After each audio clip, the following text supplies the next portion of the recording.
ಪರಿಶುದ್ಧವಾದ ನಾಮಕ್ಕೆ ಸ್ತೋತ್ರವಾಗಲಿ. ದೇವ ನಿನ್ನೆ ಇದ್ದ ಹಾಗೆ ಇವತ್ತಿರುವ ಹಾಗೆ ನಿತ್ಯ ನಿರಂತರವೂ ನೆಲೆಯಾಗಿದ್ದಾನೆ. ಆಮೇಲೆ ಹಲ್ಲೆಲೂಯಾ. ಚೆನ್ನಾಗಿದ್ದೀರಾ? ಸಂತೋಷವಾಗಿದ್ದೀರಾ? ಕರ್ತನಲ್ಲಿ ಯಾವಾಗಲೂ ಹೆಂಗಿರಬೇಕು? ಸಂತೋಷವುಳ್ಳವರಾಗಿ ಇರಬೇಕು. ಹಲ್ಲೆಲೂಯಾ. ಏನೇ ನಡೀಲಿ, ಏನೇ ಆಗಲಿ, ನಾವು ಹೆಂಗಿರಬೇಕು? ಸಂತೋಷವುಳ್ಳವರಾಗಿಯೇ ಇರಬೇಕು. ಆಮೇಲೆ ಹಲ್ಲೆಲೂಯಾ. ಒಂದು ವಾಕ್ಯವನ್ನು ಓದಿಕೊಳ್ಳೋಣ. ಸೊ ನಿನ್ನೆ ಟ್ರೈನಲ್ಲಿ ಬರ್ತಾ ಇರುವಾಗ ವಾಕ್ಯದ ಭಾಗಗಳನ್ನು ಓದ್ತಾ ಇದ್ದೇವೆ. ಆವಾಗ ನನಗೆ ದೇವರೊಂದು ಆಲೋಚನೆ ಕೊಟ್ಟ ಒಂದು ಮಾತು.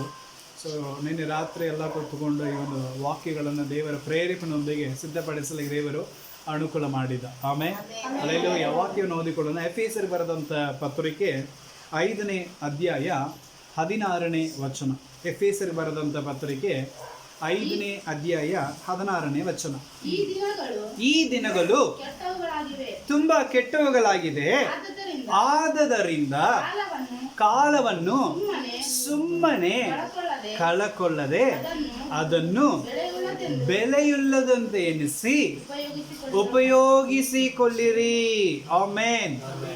ಹಲ್ಲೆಲೂಯಾ. ಕಾಲವನ್ನ ಸುಮ್ಮನೆ ಕಳೆಯಬೇಡ್ರಿ. ಆಮೆನ್. ಅಲ್ಲೆಲ್ಲೋ ಈ ದಿನಗಳು ಹೆಂಗಿದೆ ಅಂತೆ? ಈ ದಿನಗಳು ಹೆಂಗಿದೆ? ತುಂಬಾ ಕೆಟ್ಟವುಗಳಾಗಿದೆ. ಒಬ್ಬರನ್ನ ಕಂಡ್ರೆ ಒಬ್ರಿಗೆ ಆಗೋದಿಲ್ಲ, ಮನೆಯವ್ರನ್ನ ಕಂಡ್ರೆ ಮನೆಯವ್ರಿಗೆ ಆಗೋಂಗಿಲ್ಲ, ಒಬ್ರು ಚೆನ್ನಾಗಿ ಮುಂದೆ ಬಂದ್ರೆ ಆಗೋಂಗಿಲ್ಲ, ಇನ್ನೊಬ್ರು ಏನಾದ್ರು ನಮ್ಮನ್ನ ದಾಟಿ ಮುಂದೆ ಹೋಗ್ಬಿಟ್ರೆ ಆಗೋದಿಲ್ಲ. ಅಷ್ಟು ಮಟ್ಟಿಗೆ ಕಾಲಗಳು ಏನಾಗಿದೆ? ತುಂಬಾ ಕೆಟ್ಟವುಗಳಾಗಿದೆ. ಸೊ ಕಾಲವನ್ನು ಸುಮ್ಮನೆ ಏನು ಮಾಡಬೇಡ್ರಿ, ಕಳೆದುಕೊಳ್ಳಬೇಡ್ರಿ. ಸಮಯವನ್ನು ಸುಮ್ಮನೆ ಏನು ಮಾಡಬೇಡ್ರಿ, ಕಳೆಯಬೇಡ್ರಿ. ಅದು ಬೆಲೆಯುಳ್ಳದು. It's very precious. ಆಮೇಲೆ ಅದು ತುಂಬ ಅಮೂಲ್ಯವಾದದ್ದು. ಅದನ್ನೇನು ಮಾಡಬಾರ್ದು, ನಾವು ಸುಮ್ಮನೆ ವ್ಯರ್ಥ ಮಾಡಬಾರ್ದು. ಹಲ್ಲೆಲೂಯಾ. ನೆನ್ನೆ ದಿವಸ ಆಗ್ಬಿಟ್ಟೈತಿ, ಮತ್ತೆ ಬಯಸಿದ್ರು ನೆನ್ನೆ ದಿವಸಕ್ಕೆ ನಾವು ಹೋಗ್ಲಿಕ್ಕೆ ಆಗೋದು ಇಲ್ಲ. ನಾಳೆ ದಿವಸ ಅನ್ನೋದು ನಮ್ಮ ಕೈನಲ್ಲಿ ಇಲ್ಲವೇ ಇಲ್ಲ. ಇದೆಯೋ ಅನ್ನೋದು ನಮಗೆ ಗೊತ್ತಿಲ್ಲ. ಇವತ್ತು ಅನ್ನೋದು ಕೂಡ ನಮಗೆ ಗೊತ್ತಿಲ್ಲ. ಆದರೆ ಈ ಕ್ಷಣ ಅಂತಲ್ಲ, ಅಟ್ ಪ್ರೆಸೆಂಟ್ ಇದು ಅಮೂಲ್ಯವಾದದ್ದು. ಆಮೇಲೆ ಹಲ್ಲೆಲೂಯಾ. ಇದು ದೇವ ನಮಗಾಗಿ ಕೊಟ್ಟಿರುವಂಥದ್ದು. ಹಲ್ಲೆಲೂಯಾ. ಸೊ ಇದು ಬೆಲೆಯುಳ್ಳದು. ಆದ ಕಾರಣ ಇದನ್ನು ಉಪಯೋಗ ಮಾಡಿಕೊಳ್ಳ್ರಿ. ಹಲ್ಲೆಲೂಯಾ. ಸೊ ಪಕ್ಕದಲ್ಲಿದ್ದವ್ರು ನೋಡಿ ಹೇಳಿ, ಸೊ ಸಮಯ ಸುಮ್ಮನೆ ಕಳೆಯಬೇಡ್ರಿ. ಸಮಯವನ್ನು ಸುಮ್ಮನೆ ಕಳೆಯಬೇಡ್ರಿ, ಅದನ್ನು ಉಪಯೋಗ ಮಾಡಿಕೊಳ್ಳ್ರಿ. ಸಮಯವನ್ನು ಉಪಯೋಗ ಮಾಡಿಕೊಳ್ಳ್ರಿ. ಯಾಕಂದ್ರೆ ಸಮಯ ಅನ್ನೋದು ತುಂಬ ಅಮೂಲ್ಯ. ಆಮೆನ್. ಹಲ್ಲೆಲೂಯಾ. ಹಲ್ಲೆಲೂಯಾ. ಆದ ಕಾರಣ ಕಾಲವನ್ನು ಸುಮ್ಮನೆ ಏನು ಮಾಡಬಾರದು, ಕಳೆಯಬಾರದು. ಪ್ರಸಂಗಿ 3ನೇ ಅಧ್ಯಾಯದಲ್ಲಿ 1ನೇ ವಚನಗಳಿಂದ ಅನೇಕ ವಾಕ್ಯಗಳನ್ನು ನಾವು ನೋಡುತ್ತಾ ಇದ್ದೇವೆ. ಎಲ್ಲದಕ್ಕೂ ಒಂದು ಕಾಲ ಇದೆ ಅಂತ ಹೇಳಿ, ಎಲ್ಲದಕ್ಕೂ ಒಂದು ಸಮಯ ಇದೆ. ಹಲ್ಲೆಲೂಯಾ. ಅನೇಕ ಕಾರ್ಯಗಳಿದೆ. ಅಳೋದಕ್ಕೊಂದು ಕಾಲ, ನಗೋದಕ್ಕೊಂದು ಕಾಲ, ಬಿತ್ತೋದಕ್ಕೊಂದು ಕಾಲ, ಕೊಯ್ಯೋದಕ್ಕೊಂದು ಕಾಲ, ಹರಿಯೋದಕ್ಕೊಂದು ಕಾಲ, ಮತ್ತೆ ಹರಿದಿದ್ದನ್ನೇ ಸ್ಟಿಚ್ ಮಾಡಲಿಕ್ಕೆ ಒಂದು ಕಾಲ ಇದೆ. ಎಲ್ಲದಕ್ಕೂ ಒಂದೊಂದು ಕಾಲಗಳಿದೆ. ಆಮೇಲೆ ಎಲ್ಲದಕ್ಕೆ ಏನಿದೆ ರೀ? ಒಂದೊಂದು ಕಾಲಗಳಿದೆ. ಆದ ಕಾರಣ ನಾವು ಕಾಲವನ್ನು, ಸಮಯವನ್ನು ಸುಮ್ಮನೆ ಏನು ಮಾಡಬಾರದು, ಕಳೆಯಬಾರದು. ಅದನ್ನು ನಾವೇನು ಮಾಡಬೇಕಂತೆ? ಉಪಯೋಗಿಸಿಕೊಳ್ಳಬೇಕು, ಪ್ರಯೋಜನ ಪಡಿಸಿಕೊಳ್ಳಬೇಕು. ಹಲ್ಲೆಲೂಯಾ. ಸೊ ಈಗ ನಾವು ಉಪಯೋಗಿಸಿಕೊಂಡಿಲ್ಲ ಅಂದರೆ ಮುಂದೆ ನಾವು ಯಾವಾಗ ಉಪಯೋಗಿಸಿಕೊಳ್ಳೋದು? ಹಲ್ಲೆಲೂಯಾ. ಮೊನ್ನೆ ನಾವು ಸೇವಕರ ಕೂಟಕ್ಕೆ ಬೆಂಗಳೂರಿಗೆ ಹೋಗಿದ್ದಾಗ ಅಲ್ಲಿ ಒಂದು ಸೇವಕರ ಹತ್ರ ಮಾತಾಡ್ತಾ ಇದ್ದೆ. ಪಾಸ್ಟರ್ ಇವತ್ತು ರಾತ್ರಿನೇ ರಿಟರ್ನ್ ಅಂತ. ಹೌದು, ನನಗೆ ತುಂಬ ಸೇವೆಗಳಿದೆ. ಯಾಕಂದರೆ ಈಗ ನಾವು ಓಡಾಡೋ ವಯಸ್ಸಿರುವಾಗಲೇ ನಾವೇನು ಮಾಡಬೇಕು? ಓಡಾಡಬೇಕು, ದುಡಿಬೇಕು ದೇವರಿಗಾಗಿ ಅಂತ ಹೇಳಿದರು ಅವರು. ಆಮೇಲೆ ಹಲ್ಲೆಲೂಯಾ. ಸೊ ಸಮಯ ಇರುವಾಗಲೇ ನಾವು ಅದನ್ನು ಉಪಯೋಗಿಸಿಕೊಳ್ಳಬೇಕು. ಹಲ್ಲೆಲೂಯಾ. ಯಾಕಂದರೆ opportunity is not waiting for us ಅಂತ ಇದ್ದಾರೆ. ಅಂದರೆ ಅವಕಾಶಗಳು ನಮಗೋಸ್ಕರ ಏನಾಗೋದಿಲ್ಲ, ಕಾಯೋದಿಲ್ಲ. ಅವಕಾಶಗಳು ನಮಗೋಸ್ಕರ ಕಾಯೋದಿಲ್ಲ. ಸೊ ಬಂದ ಅವಕಾಶವನ್ನು ನಾವು ಉಪಯೋಗಿಸಿಕೊಳ್ಳಬೇಕು. ಹಲ್ಲೆಲೂಯಾ. ಈಗ ನಮಗೆ ಅವಕಾಶ ಇದೆ ದೇವರ ವಾಕ್ಯಗಳನ್ನು ಕೇಳಲಿಕ್ಕೆ, ಪ್ರಾರ್ಥನೆಗೆ ಹೋಗ್ಲಿಕ್ಕೆ, ಸುವಾರ್ತೆನ ಸಾರಲಿಕ್ಕೆ ಏನುಂಟು, ನಮಗೆ ಅವಕಾಶಗಳಿದೆ. ಇದನ್ನು ನಾವು ಉಪಯೋಗಿಸಿಕೊಳ್ಳಬೇಕು. ಹಲ್ಲೆಲೂಯಾ. ಈಗ ನಾವು ಉಪಯೋಗಿಸಿಕೊಂಡಿಲ್ಲ ಅಂದರೆ ಮುಂದೆ ನಾವು ಉಪಯೋಗಿಸಿಕೊಳ್ಳೋದು ಕಷ್ಟ. ಹಲ್ಲೆಲೂಯಾ. ಆದ ಕಾರಣ ಸಮಯ ಏನು ಮಾಡಬಾರ್ದು, ನಾವು ಸುಮ್ಮನೆ ವ್ಯರ್ಥ ಮಾಡಬೇಡ್ರಿ. ವಾಕ್ಯದಲ್ಲಿ ನಾವು ನೋಡ್ಬೋದು, ಕೀರ್ತನೆಗಾರನು 39ನೇ ಅಧ್ಯಾಯ, ಕೀರ್ತನೆ 39ನೇ ಅಧ್ಯಾಯ 4 ಮತ್ತು 5ನೇ ವಚನಗಳನ್ನು ಓದಿಕೊಳ್ಳೋಣ. ಕೀರ್ತನೆ 39 ವಚನಗಳು 4 ಮತ್ತು 5ನೇ ವಚನ. ತೆಗೆದವರು ವಾಕ್ಯಗಳನ್ನು ಬೇಗ ಓದಿಕೊಳ್ಳೋಣ. ಕರ್ತನನ್ನು ಹಾ ತನ್ನ ಭರವಸವಾಗಿ ಮಾಡಿಕೊಂಡು ಅಹಂಕಾರಿಗಳನ್ನು ಗೌರವಿಸದೆಯೂ ಇಲ್ಲವೇ ಸುಳ್ಳಿನ ಕಡೆಗೆ ತಿರುಗಿಕೊಳ್ಳದೆ. ಕೀರ್ತನೆ 39. ಯೆಹೋವನೇ ನನಗೆ ಅವಸಾನ ಉಂಟೆಂದು ನನ್ನ ಜೀವಮಾನ ಅತ್ಯಲ್ಪವೆಂದು ನಾನು ಎಷ್ಟು ಅಸ್ಥಿರನೆಂದು ನನಗೆ ತಿಳಿಯಪಡಿಸು. ನನ್ನ ಆಯುಸ್ಸನ್ನು ಏನುದ್ದವಾಗಿ ಮಾಡಿದೆಯಲ್ಲ, ನನ್ನ ಜೀವಿತ ಕಾಲ ನಿನ್ನ ಎಣಿಕೆಯಲ್ಲಿ ಏನು ಅಲ್ಲ ಅಂದನು. ನನ್ನ ಜೀವಿತ ಕಾಲವು ನಿನ್ನ ಎಣಿಕೆಯಲ್ಲಿ ಏನೂ ಇಲ್ಲ. ಆಮೇಲೆ ಅಲ್ಲಿ ವಾಕ್ಯ ಓದುವಾಗ ವಾಕ್ಯಕ್ಕೆ ನಾವು ಏನ್ ಮಾಡ್ಬೇಕು? ಜೀವ ತುಂಬಿಸ್ಬೇಕು. ಎಷ್ಟೋ ಸಾರಿ ಹೇಳಿರ್ತೀನಿ ನಾನು. ನನ್ನ ಆಯುಷ್ಯವು ನಿನ್ನ ಮುಂದೆ ಏನೂ ಇಲ್ಲ, ನನ್ನ ಆಯುಷ್ಯವು ನಿನ್ನ ಮುಂದೆ ಏನು ಇಲ್ಲದ ಹಾಗೆ ಆಗಿದೆ. ನಿಶ್ಚಯವಾಗಿಯೂ ಉತ್ತಮ ಸ್ಥಿತಿಯಲ್ಲಿರುವ ಪ್ರತಿಯೊಬ್ಬನು ಒಟ್ಟಾರೆಯಲ್ಲಿ ವ್ಯರ್ಥವಾದವನೇ. ಆಮೇಲೆ ನಾವು ಈ ಲೋಕದಲ್ಲಿ ಸಂಪಾದನೆ ಮಾಡುವಂತ ಎಲ್ಲ ಸ್ಥಾನಗಳು ವ್ಯರ್ಥ, ದುಡಿಯುವಂತ ಎಲ್ಲ ಹಣವು ವ್ಯರ್ಥ, ಎಲ್ಲವೂ ವ್ಯರ್ಥವಾಗಿದೆ. ನಮ್ಮ ಆಯುಷ್ಯ ಕೂಡ ವ್ಯರ್ಥ. ಅಲ್ಲೆಲೂಯ್ಯ. ಇದನ್ನ ನಾನು ತಿಳಿದುಕೊಳ್ಳುವಂತೆ ದೇವರೇ ನನಗೆ ಜ್ಞಾನ ಕೊಡು ಅಂತಾನೆ. ಇದನ್ನ ನಾವೇನ್ ಮಾಡಬೇಕು? ಈಗ ನಾವು ಮಾಡ್ತಾ ಇದೀವಲ್ಲ, ಏನೇನು ಇಲ್ರಿ, ನಾವು ನಮಗಾಗಿ ದುಡಿತಾ ಇಲ್ಲ. ಅದನ್ನ ನೆನಪಲ್ಲಿ ಇಟ್ಟುಕೊಳ್ರಿ. ಅಲ್ಲೆಲೂಯ್ಯ. ನಾವು ನಮಗಾಗಿ ಏನ್ ಮಾಡ್ತಾ ಇಲ್ಲ? ದುಡಿತಾನೆ ಇಲ್ಲ. ನಮ್ಮ ಸಮಯವನ್ನ ಕೂಡ ನಾವು ವ್ಯರ್ಥ ಮಾಡ್ತಾ ಇದ್ದೇವೆ ಇನ್ನೊಬ್ಬರಿಗಾಗಿ. ಅಲ್ಲೆಲೂಯ್ಯ. ಅರ್ಥ ಆಯ್ತಲ್ಲ? ಸೊ ಅದಕ್ಕೆ ಸುಮ್ಮನೆ ಸಮಯವನ್ನ ಏನ್ ಮಾಡಬೇಡ್ರಿ, ಕಳಿಯಬೇಡ್ರಿ, ವ್ಯರ್ಥ ಮಾಡಬೇಡ್ರಿ. ಅಲ್ಲೆಲೂಯ್ಯ. ಸಮಯವನ್ನ ಪ್ರಯೋಜನ ಪಡಿಸಿಕೊಳ್ರಿ. ಅಲ್ಲೆಲೂಯ್ಯ. ಇವತ್ತು ಅನೇಕರು ಸುಮ್ಮನೆ ಏನ್ ಮಾಡ್ತಾರೆ? ಟೈಮ್ ವೇಸ್ಟ್ ಮಾಡ್ತಾ ಇರ್ತಾರೆ. ಅಲ್ಲೆಲೂಯ್ಯ. ಟೈಮ್ ನೀರು ಚೆಲ್ಲಿದ ಹಾಗೆ, ನೀರು ಚೆಲ್ಲಿದ ಮೇಲೆ ಮತ್ತೆ ತಗೊಳಕ್ ಬರುತ್ತಾ? ಅದು ಮುಗೀತು, ಚೆಲ್ಲಿದ್ದೆ. ಅಲ್ಲೆಲೂಯ್ಯ. ಸೊ ಅದೇ ಪ್ರಕಾರ ಸಮಯ ಹೋಗಿದ್ದೆ. ಸಮಯವನ್ನು ಸುಮ್ಮನೆ ಏನು ಮಾಡಬೇಡ್ರಿ, ಕಳಿಯಬೇಡ್ರಿ. ಅಲ್ಲೆಲೂಯ್ಯ. ನಮ್ಮ ಆಯುಷ್ಯ ನಾವು ಎಷ್ಟೇ ವರ್ಷ ಬದುಕಿದ್ರು ವ್ಯರ್ಥನೇ. ಆದಾಮ 930 ವರ್ಷ ಬದುಕಿದ್ದ. ಎಷ್ಟು ವರ್ಷ ರೀ? ಆಮೇಲೆ ಅಲ್ಲೆಲೂಯ್ಯ. ಏನ್ ಸಾಧಿಸಿದ? ಏನಿಲ್ಲ, ಪಾಪ ಮಾಡಿ ಹೋದ. ಹಲ್ಲೆಲೂಯ್ಯ.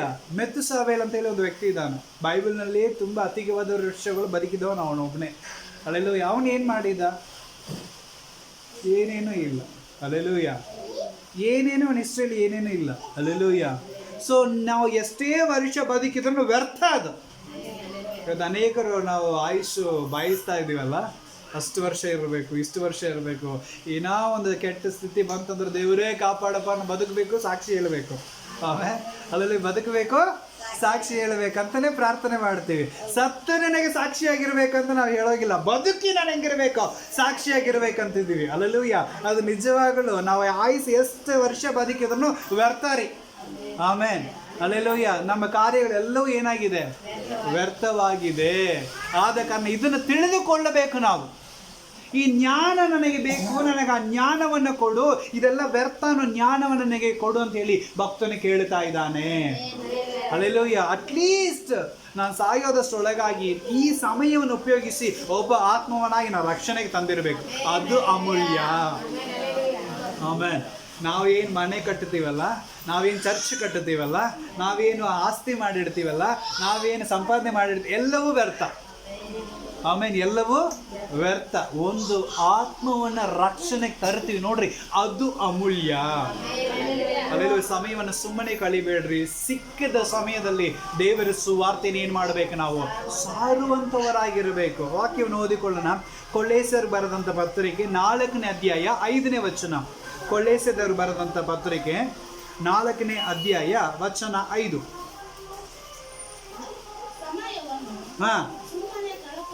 ಸಮಯವನ್ನು ಸುಮ್ಮನೆ ಕಳಕೊಳ್ಳದೆ ಅದನ್ನು ಬೆಲೆಯುಳ್ಳದೆಂದು ಉಪಯೋಗಿಸ್ರಿ. ಆಮೇನ್. ಹಲ್ಲೆಲೂಯಾ.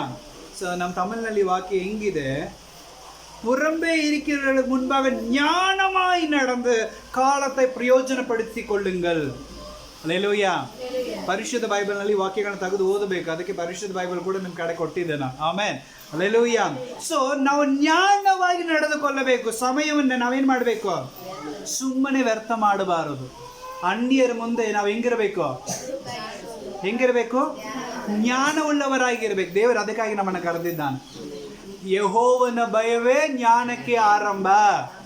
ಈಗ ನಮಗೆ ಜ್ಞಾನ ಬರಬೇಕಂದ್ರೆ ದೇವರ ಭಯಭಕ್ತಿ ಇರಬೇಕು. ಸೊ ದೇವರ ಭಯ ಬರೋವನಿಗೆ ಏನುಂಟು? ಜ್ಞಾನ ಉಂಟು. ನಾವು ಜ್ಞಾನವಾಗಿ ನಡೆದುಕೊಳ್ಳೋದಕ್ಕೋಸ್ಕರ ದೇವರು ನಮ್ಮನ್ನು ಏನು ಮಾಡಿದ್ದಾನೆ? ಕರೆದಿದ್ದಾನೆ. ಅಜ್ಞಾನಿಗಳಲ್ಲ ನಾವು. ಹಲ್ಲೆಲೂಯಾ. ನಾವು ಯಾವಾಗ ದೇವರ ರಕ್ಷಣೆಗೆ ಬಂದು ಬಿಟ್ಟಿದ್ದೇವೋ ನಾವೆಲ್ಲ ಏನಾಗಿದ್ದೇವೆ? ಲೋಕದಲ್ಲಿ ಅತಿ ಹೆಚ್ಚಿನ ವಸ್ತುಗಳನ್ನು ಕಂಡುಹಿಡಿದಿರೋದು ಯಾರು? ದೇವ್ರ ಮಕ್ಕಳು. Phone, mobile, TV, fan, fridge, print ಎಲ್ಲ ಕಂಡುಹಿಡಿದವರು ಯಾರು? ದೇವ್ರ ಮಕ್ಕಳು. ಲೈಟ್, ಕರೆಂಟ್ ಇದೆಲ್ಲ ಕಂಡುಹಿಡಿದಾರೆ ದೇವರ ಮಕ್ಕಳು. ಆಮೇಲೆ ಯಾಕಂದರೆ ಅತಿ ಜ್ಞಾನವನ್ನು ದೇವರವರು ಕೊಡುತ್ತಾರೆ. ಸೈಂಟಿಸ್ಟ್ಗಳು ಈಗೆಲ್ಲ ಆಕಾಶಕ್ಕೆ ಹೋಗ್ತಾ ಇದ್ದಾರಲ್ಲ, ಚಂದ್ರಕ್ಕೆ ಹೋಗ್ತಾ ಇದ್ದಾರೆ, ಮಂಗಳ ಗ್ರಹಕ್ಕೆ ಹೋಗ್ತಾ ಇದ್ದಾರೆ, ಎಲ್ಲ ಕಡೆ ಹೋಗ್ತಾ ಇದ್ದಾರಲ್ಲ, ಅದರಲ್ಲಿ ಹೆಚ್ಚಾಗಿರೋರು ಯಾರು? ದೇವರ ಮಕ್ಕಳು. ಆಮೇಲೆ ಸಾಧನೆ ಮಾಡಿದರೆ ಹೆಚ್ಚಿನ ಮಕ್ಕಳು ಯಾರು? ದೇವರ ಮಕ್ಕಳಾಗಿದ್ದಾರೆ. ವಿದ್ಯಾಭ್ಯಾಸದಲ್ಲಿ ಹೆಚ್ಚಿನ ಮಕ್ಕಳು ಯಾರಾಗಿದ್ದಾರೆ? ದೇವರ ಮಕ್ಕಳಾಗಿದ್ದಾರೆ. ಹಲ್ಲೆಲೂಯಾ. ಸೊ ಯಾವಾಗ ದೇವರು ನಮ್ಮನ್ನು ಕರೀತಾರೋ ನಾವು ಜ್ಞಾನವಾಗಿ ನಡೆದುಕೊಳ್ಳಬೇಕು. ಹಲ್ಲೆಲೂಯಾ. ಸಮಯವನ್ನು ಸುಮ್ಮನೆ ಏನು ಮಾಡಬಾರ್ದು, ನಾವು ಕಲಿಯಬಾರದು. ಏನಾದರೂ ಒಂದು ಓದಬೇಕು. ನಿನ್ನೆ ದಿವಸದಲ್ಲಿ ಒಬ್ಬ ಪಾಸ್ಟರ್ನ ಭೇಟಿಯಾಗ್ಲಿಕ್ಕೆ ಹೋಗಿದ್ದೆ. ಆ ಪಾಸ್ಟರ್ ತುಂಬ ಬ್ಯುಸಿ, ಯಾವಾಗಲೂ ಓಡಾಡ್ತಾ ಇರ್ತಾರೆ. ಸೊ ನಾವು ಹೋದ್ಮೇಲೆ ಅವ್ರು ಮತ್ತೆ ಬಂದು ಆಫೀಸ್ನಲ್ಲಿ ಕುಂತು ಮಾತಾಡಿದರು. ಪಾಸ್ಟರ್ ತುಂಬ ಬ್ಯುಸಿ ಇದ್ದೆ, ಆದರೂ ಪರವಾಗಿಲ್ಲ ಬರ್ರಿ ಕುಂದ್ರಿ ಮಾತಾಡಿದ್ರೆ ಮಾತಾಡ್ತಾ ಇದ್ರು. ಈಗ ನಾ ಜಸ್ಟ್ ಅಂಗಡಿಗೆ ಹೋಗಿದ್ದೆ. ಈಗ ನಾ ಜಸ್ಟ್ ಏನಾಗಿದೆ ಅವ್ರು ಹೇಳಿದ್ದು, ಅಂಗಡಿಗೆ ಹೋಗಿದ್ದೆ. ಆ ಅಂಗಡಿಯಲ್ಲಿ ಒಂದು ಪುಸ್ತಕ ತೊಗೊಂಡು ಬಂದರು, ನಂಬಿಕೆಯಲ್ಲಿ ಬೆಳೆಯೋದು ಹೇಗೆ ಅಂತ ಹೇಳಿ. ಅಷ್ಟು ದೊಡ್ಡ ಸೇವಕರು ಎಷ್ಟೋ ಪ್ರಸಂಗ ಮಾಡಿದ್ದಾರೆ, ಎಷ್ಟೋ ಪ್ರೀಚಿಂಗ್ ಮಾಡಿದ್ದಾರೆ, ಬೈಬಲ್ ಕಾಲೇಜ್ ನಡೆಸ್ತಾ ಇದ್ದಾರೆ.